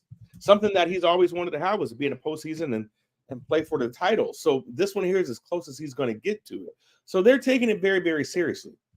The Bucks could be doing the same thing, but I think the Pacers have an edge as far as competition. They want it a little more. So we'll see. Wildly exciting game one. We have our guy, Darryl, on the Pacers first quarter team total over 30.5. And LJ, by the way, on the Halliburton double-double. We move on. We move on to game two. New Orleans Pelicans 12-10 on the year. LA Lakers 13-9. Again, we're in T-Mobile Arena for this one. Let's get into the line history for this spot here. We last saw the Pelicans beating Sacramento 127-117 for this opportunity. Mm-hmm. And we have the Lakers last game versus Phoenix, the phantom timeout, 106-103 here. And that was just on Tuesday night. So a one-day advantage for rest for the Pelicans. Let's take a look at I got the first quarter up. We'll start with the full game total here for this one. This is sitting at 230.5. It opened up at 230. It dropped. This dropped down to 229. The first move was towards the under, and then it started getting bet. But actually, it dropped all the way down to 228.5. So this morning, about 4 hours ago, it was at 228.5. And then we had this steady climb back to 230.5. So we've had a half-point move towards the over. Let's take a look at the spread line history here for this one. Sorry, just going to have to refresh that. And here we go. At Pinnacle, we're sitting here with the Lakers -2 and -102. They opened up as 1-point favorites, moved to 1.5, then moved to 2. There hasn't really been buyback on the Pelicans at this point. Let's take a look at the cash flow here. On the total, there's 90% of the tickets and 96% of the cash on the under, and we've seen it drop to 128.5 and then buy back where there's a half point move to the over. That I find wild. Wild. Spread-wise, 56% of the tickets and 90% of the cash on the Pelicans, and yet we've had a 1 point move towards the Lakers. Pretty wild market situation here. Take it away for us, Darryl. Semifinals game 2, Pelicans, Lakers. Yeah, so looking at the survey on this here, this score will be, according to the simulation site, I've got Los Angeles Lakers. Where are we? I got to find it. I'll find it in just a second here. But Los Angeles Lakers winning this game. What's final score? Final score 110-120. Interesting. Because I don't agree with that. I honestly don't agree with that at all. It seems like it should be better. But another simulation website I see right now bringing this up. Home by 4.04. Spread on this game is 2. Okay, so let's take handicapping out of it. Let's just talk about narratives here for a quick second. Because I do believe that there is a little bit of parity in how the NBA works. First off, they've done a good job with this in-season tournament. You've got to give them that, Jay. You got to give them that. They've made the games interesting, and here we're just in December, and we've got some competitive games going on. Secondly is I believe the NBA wants a huge market team in the tournament. I do believe that. Now, the ultimate parity would be Lakers and Celtics, first in-season tournament, right? But I believe even more so now, based upon how that Suns and Lakers game went, that the NBA would like the Lakers to be in the tournament. I do. I honestly do. You have Scott Foster reffing this game to make sure that everyone stays in line and that the script plays out, if you want to call it that. And so from a narrative perspective and from what the NBA may want, I do believe the NBA wants the Lakers in the in-season tournament. It's good for money. It's good for ratings. It's good for the fan bases because we all know the Lakers have a ginormous fan base that stretches across the globe. That's an unprecedented fan base that they have here. So as far as me looking at this game, there's a reason why the Lakers are the favorite here. I looked at this game as the Lakers actually playing a lesser opponent in the Pelicans than they did the Suns. I do believe that.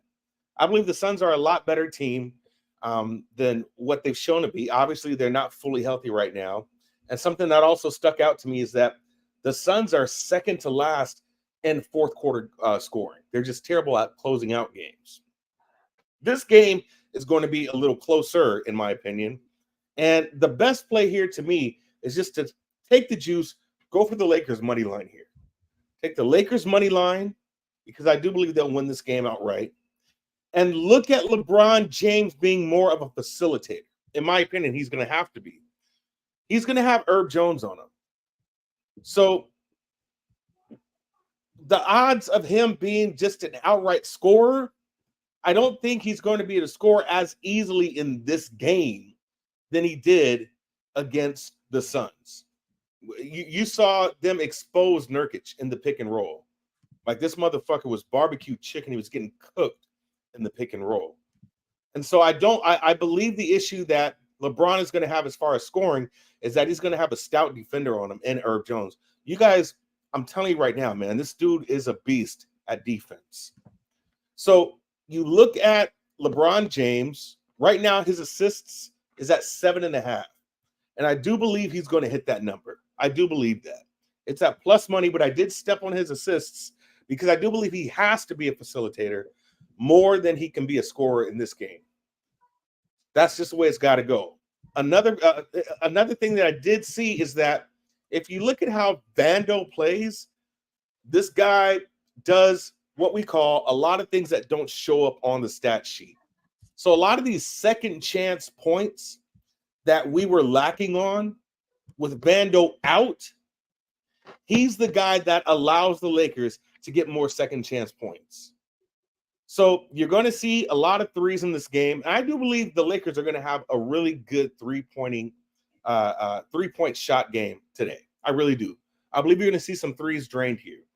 But ultimately, the Lakers do get out and win this game because I just firmly believe that the NBA wants the Lakers in this in-season tournament. So you look at the assists for LeBron and you look at the money line for the Lakers. I've already stepped on both of those. Lakers money line, I got that at minus 130. And Lakers money line at minus 125, I'm sorry. And LeBron over 7.5 assists. Something as far as trends to look at also, I did notice this, and I had seen this on covers. New Orleans Pelicans have hit the first quarter game total over in 41 of their last 65 games, and 41 of their last 65. And the Los Angeles Lakers have hit the first half game total in under 30 of their 45 games. That's a huge trend. So it looks like the way this could play out is that it's a high-scoring first quarter. Second quarter, Pels come back, are winning by halftime, and then second half of the game, Lakers take over and win the game outright. I love it. I love it. Lakers right now at Pinnacle moneyline minus 122. The over 7.5 assists right now plus 114 for our guy Darryl. Billy Briz is on Trey Murphy over 12.5 points. Murphy's gone over his points prop and points and rebounds and points, rebounds, and assists in each of his games since returning for the Pelicans. The Lakers ranked 28th in field goal attempts allowed, fourth most three-pointers per minute or 3-pointers per game. Great stuff from Brizzy here. Great stuff from Darryl. And we can get you a better line. Thank you from our guy, Billy Friedrich. Minus 120 is the Lakers money line over at Bookmaker. Malamel said, can't forget about Trey Murphy. Glenn Elliott, man, looking at Brandon Ingram over 23.5 points in this one. Yeah, that's kind of, I was looking at those, but here's another thing I noticed. I didn't even realize it. Do you know AD has played, this will be his 15th straight game that he's played? I mean, here we are counting games now, but this motherfucker has played 15 straight games today, which is unbelievable. And so it's just, when he's firing on all cylinders, man, he's just something to behold. So I would be scared of those points. I think this will be more of a Zion game, put a big body on him. But yeah, I'm afraid of, he's just jinxed AD. Yeah, I mean 14 straight games with the Suns, so this is his 15th straight game, unheard of for me. So, but I think he's feeling himself, and I think the better big to play in this matchup, in my opinion, would be Zion over Brandon Ingram. Well, we have Gambler's First Glance in. Razor is on the Lakers money line. Gambler's First Glance is in.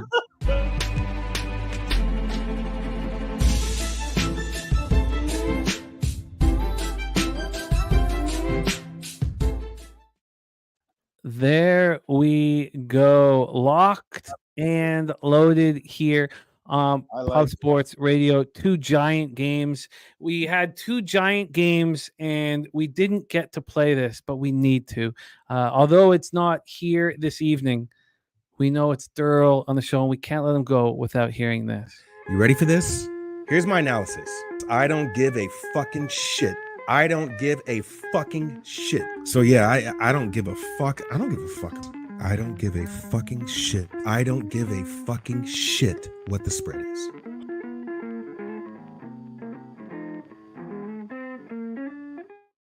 Daryl moving on 2 spots in the Lakers game. Lakers money line and LeBron James over 7.5 assists. Also, Pacers first quarter team total over 30.5 for our guy. It's Daryl. Daryl, thank you for rolling with us. I know we didn't have many games, but 2 really fun games to break down. Get that cash, my man. Keep up the great work. You can catch Daryl here every Thursday on Betting with the Bag. You can also catch him at Pubapalooza this year, right, man? Yes. This year. Skinny Daryl's getting right for Pubapalooza, man. I'm telling you, it's gonna be a good time. I love it. A good time. Please follow Daryl on X at It's Daryl. Daryl, any last words for the Cappers supporting the show? Appreciate y'all, man. Peace and love to everybody in the chat, man. I will see y'all next week. There he is. It's Daryl. That is the review of NBA. Let's review the rest of the card. We have our Cappers contest show coming up, a 3-2 winning week. 3-2 winning week. We have our Cappers contest show here in 1 hour and 20 minutes. Usually I need the time to add action. It looks like I won't need the time. I have just some NHL action that I will add, but I like it. I like everybody's work here. Let's also take a quick look and see where we stand in the circa millions. Maybe Jose can do that after our 3-2 week while I review all action, Jose, and jump on with us, give them a little glimpse of the magic that will be in store in our Cappers contest show, and let them know where we stand now, because we're still within range, but we need a 5-0. So let's review all action here this evening. In NHL, I'm adding the Bruins puck line. Square, I don't care. Gogster is on Boston money line, Buffalo team total under 2.5, and Slatsy is tying Boston money line with the Kings money line for a money line parlay. Gogster's on the Kings in regulation, and Montreal team total under 3.5 minus 105. Cheshire Cats on Kings team total over 3.5, and Philip Danault point and anytime goal. I'm not moving on that game. Something just does not feel right to me about it. Now I know they're going for the franchise record and all that good stuff, but they embarrassed and dominated the Habs, very recently. Gogster's on the Leafs minus 125. I'm not there, not on that one either. Wings and the over 5.5 for Gogster. That's a SGP at plus 108. Blue Jackets and Islanders. It sucks. I want to fade the Islanders so badly, and I want to back the Jackets so badly, but with this sickness going through the Jackets locker room, I'm not going to do it. But as soon as I can, I will get back to backing the Jackets and fading the Islanders. Stars Capitals is another game that hurts me that I can't get involved in, but I can't do it. Stars third game in 4 nights, finished playing Florida last night.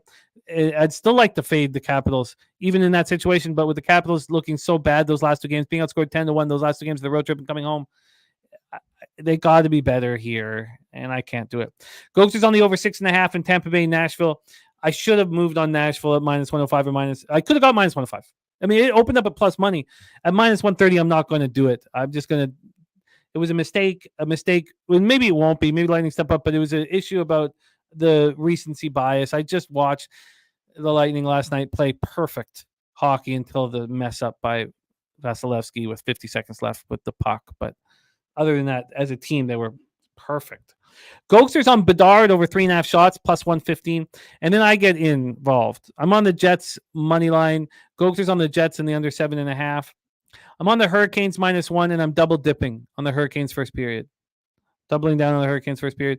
Now, if I lose this money, I mean, you don't want to test the situation with your cash, but I'll know that the Hurricanes have no heart. I'll know. And I'll act. Well, I don't want to get too extreme, but if they don't step up here, I will make statements about this Hurricanes team, and I will look to fade them and want nothing to do with them in the future market. If they don't show heart here after what happened last night with Brind'Amour Moore losing his shit, I'm going to be shocked. So I'm going to bet it that they will. Hurricanes minus 1 in the Hurricanes first period. Gogster's on the over 6, and he's on first period. Both teams to score plus 155. Gogster's on the Flyers in the under 7.5. Same game at plus 150. He's on the under 6.5 in Minnesota, Vancouver. I am adding Seattle money line, and I'm adding.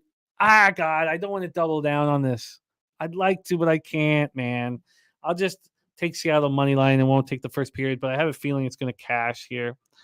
Earl Sports says Hurricanes are overrated. Their goaltending is a major problem. Look, Ronta, I expect to start here. I'll lose it if he's not starting.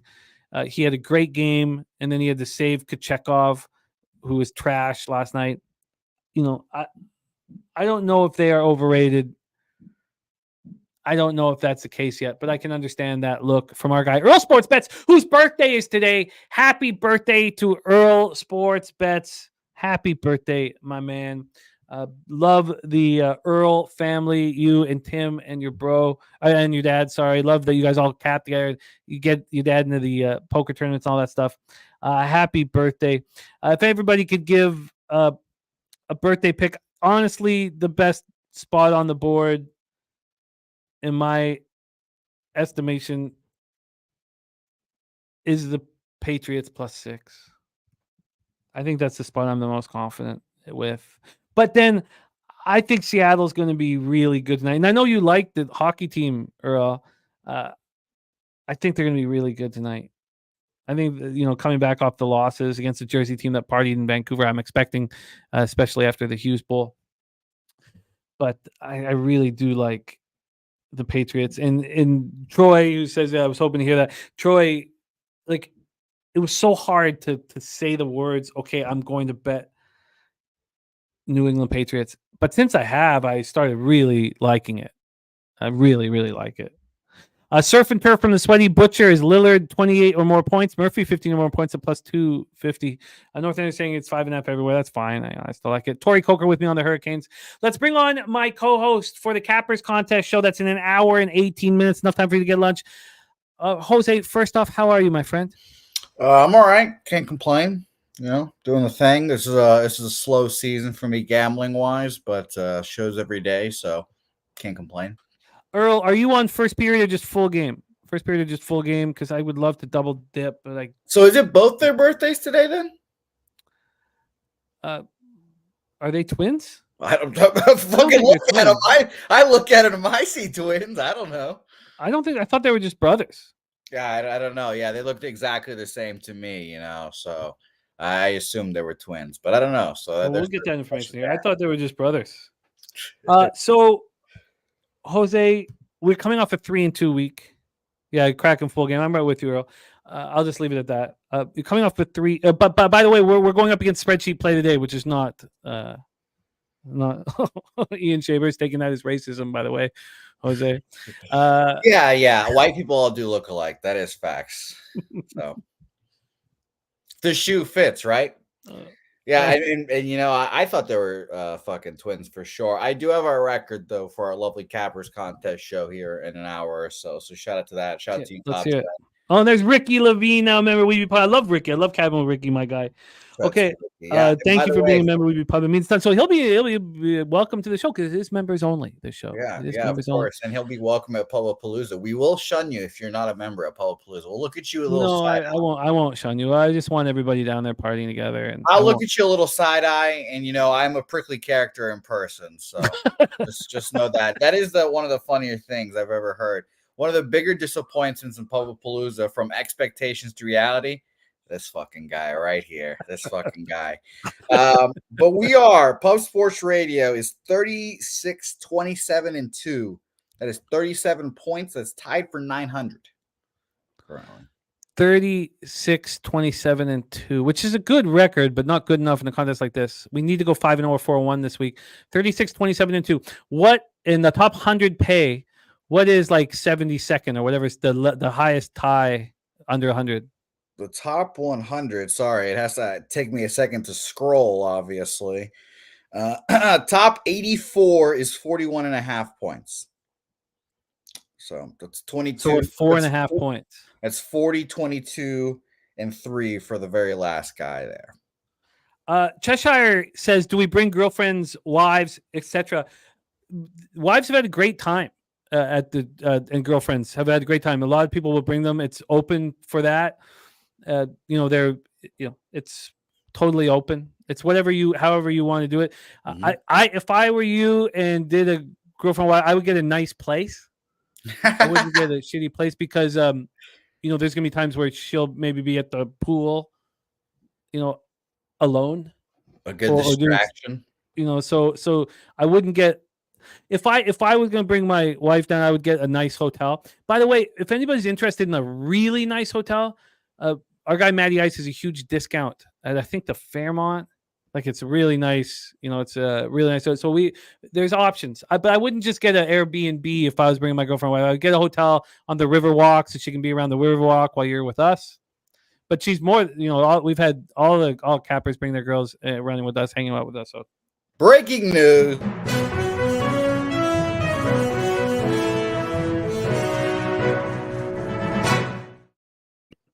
They're twins. They're twins. Okay. Sorry. Yeah. That's another reason why you like them, Jimmy. Dudes always love twins, so I get it. I don't know. Who doesn't love a good set of twins? In what way do you like them, Jose? Twins are just a good time, I grew up beside a set of Croatian twins. Great time. Good girls. Nice people. It's a great time. All right. Okay. Jose, could you please send us out with LJ's lyrics for this show? I'd like to be sent out with LJ's lyrics. All right, you guys, let's go out and get that cash. It looks like I'm gonna have a pretty quiet night. I'm not moving in the college basketball spot, and I don't think I'm moving in the 2 NBA games. Winning is now, not that it wasn't before, but I just have to win, and I'm going to tighten up the. It's not that. It's I have to get my unit size to grow, and I'm not just going to because of a 9K weekend touch anything. I have to show over a longer period of time that I can sustain a positive ROI across all of these sports, and so I'm going to keep things tighter than I ever have, and I expect by January 1st or January 15th or February 1st, we'll figure it out. But I expect to put at least 25% up on all of my units and then do that again within 2 or 3 months after that. My units have stayed the same for too long, and it's a sign that I'm not succeeding at a level that will ever allow me to be a fully professional gambler where all my income comes from my bets and I can raise a family doing it. And that's got to be the goal we have. So tighten everything up. Sweaty Butcher says there'll be live spots in both NBA games in the first half. I agree with that. I kind of agree with if that Pacers Bucks game is really high scoring or really low scoring, I would take the opposite early. I think it will tighten up, and I wonder if the early start will affect them at all. I'd be curious of that. I don't think it will affect them too much because they are, East teams. So we'll feel a little later. And then the Lakers Pelicans, I wouldn't be looking. I don't feel sound around the total. But if the Lakers did fall behind, I would be very interested in betting them live. That'll be all that I will do here. But that's our show for today. Thank you, guys. We have nothing without you guys. Nutflush says only if they can hang with Mama Nutflush in the partying. Yeah, I mean, some of our colleagues have wives that are, so much fun to hang out with and party with us all night. And that's, you're a lucky man, Nutflush. But there'll be lots of, great women hanging out, colleagues, wives, and girlfriends. So don't feel nervous about bringing them. There'll be a lot to do. Thank you guys for being here. Perky, Mally Mal, Troy, Torrance, Sweaty Butcher, Mikey Money in the house. Mikey Money. After Dutch calls him Mikey Money, I can't. How do you not call him Mikey Money? I mean, he's Money Mike. He's Mike Money. North Ender, perfect rotation. The Sweaty Butcher and that huge Patriots game live stream tonight, hosted by Mike Money, and of course the last call. Eric Jones, Londo, Mally Mal, the Cheshire Cat. Thank you guys for your support here. Troy, Torrance, the chillest. All of you guys, thank you for your support. Razor Sharp Picks, Tops at Glenn Elliott, man. Earl Sports Bets, happy birthday to you and your brother Tim. They are twins. All right. Go out there and get that cash, you guys. Let's go out there and get that cash. Dan Kelly, all of you guys, thank you for your support, man.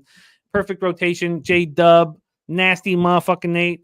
Jose, can you please bless our action? Thank you, DC Capper, Tori Coker. Can you bless our action and let's chase us into the future? Of course. Shout out to everyone. Apparently, me and Perky Sanderson steel cage match at Palooza 3. Oh, nice. So, yeah, to tune into that. That'd be fun. I know. Yeah, it's going to be a good one. Shout out to Perky. By the way, I will mention we do have a YouTube Teespring store that we should plug more often. It's just a place with merch, etc. It's different type of different designs and it's benefits us, et cetera, et cetera. If you want to come to Pubblepalooza repping our shit, which you always look better when you do, you can go to that website. What about the women fighting? Can we get that? You know, again, unfortunately, the local ordinances in San Antonio nixed that last time before. But I can let's give it another shot. Who knows what's happened in the last year? I could ask, yeah. But yeah, no, who doesn't love a strip club boxing match? Try to get that back in business for us, please, Jose. You'd be doing the Lord's work. Yeah, I don't have that video available anymore, but shout out to that. But yeah, it's going to be a fun time. Everyone come through. Can't wait to see everyone. Nuke Worker. It's going to be the time of Tasmanian Devil watching Perky Sanderson, Jimmy Gomez, and all the guys just getting after it. Just a reminder to everyone, I don't speak to police officers, so don't look to me when you guys are being rowdy. So I appreciate it. I'll handle all that. Yeah, you're the charismatic one here. You're a good negotiator. We've seen that. I don't know. We have seen that. Appreciate everyone. Delion, everyone. And it's Teespring. You just search. Dylon, man. That's Dylon. It's one of the top rappers of all time, man. I don't know who that is. I'm sorry. Teespring Pub Sports Radio. It's an easier way to find it there, Ian. And it's just type it in, I guess. So sorry about that. But appreciate everyone. Leche. We'll see you guys in about an hour.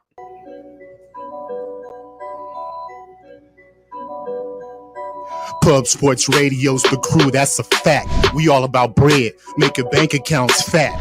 Who the hell is that? LJ from the H, I stack green like Boston. Shout out to Nasty Nate from down south, where we ride on slab. 420 highway smoking with that boy Daby Cab. Swing by Dallas with them Cowboy fans so we can smoke out J Money, cause you know that's our mans. Us against the bookies, put money in our pockets. Fly out to Vegas, meet up with Ski Profit. Hit the sports books, we got money to stack.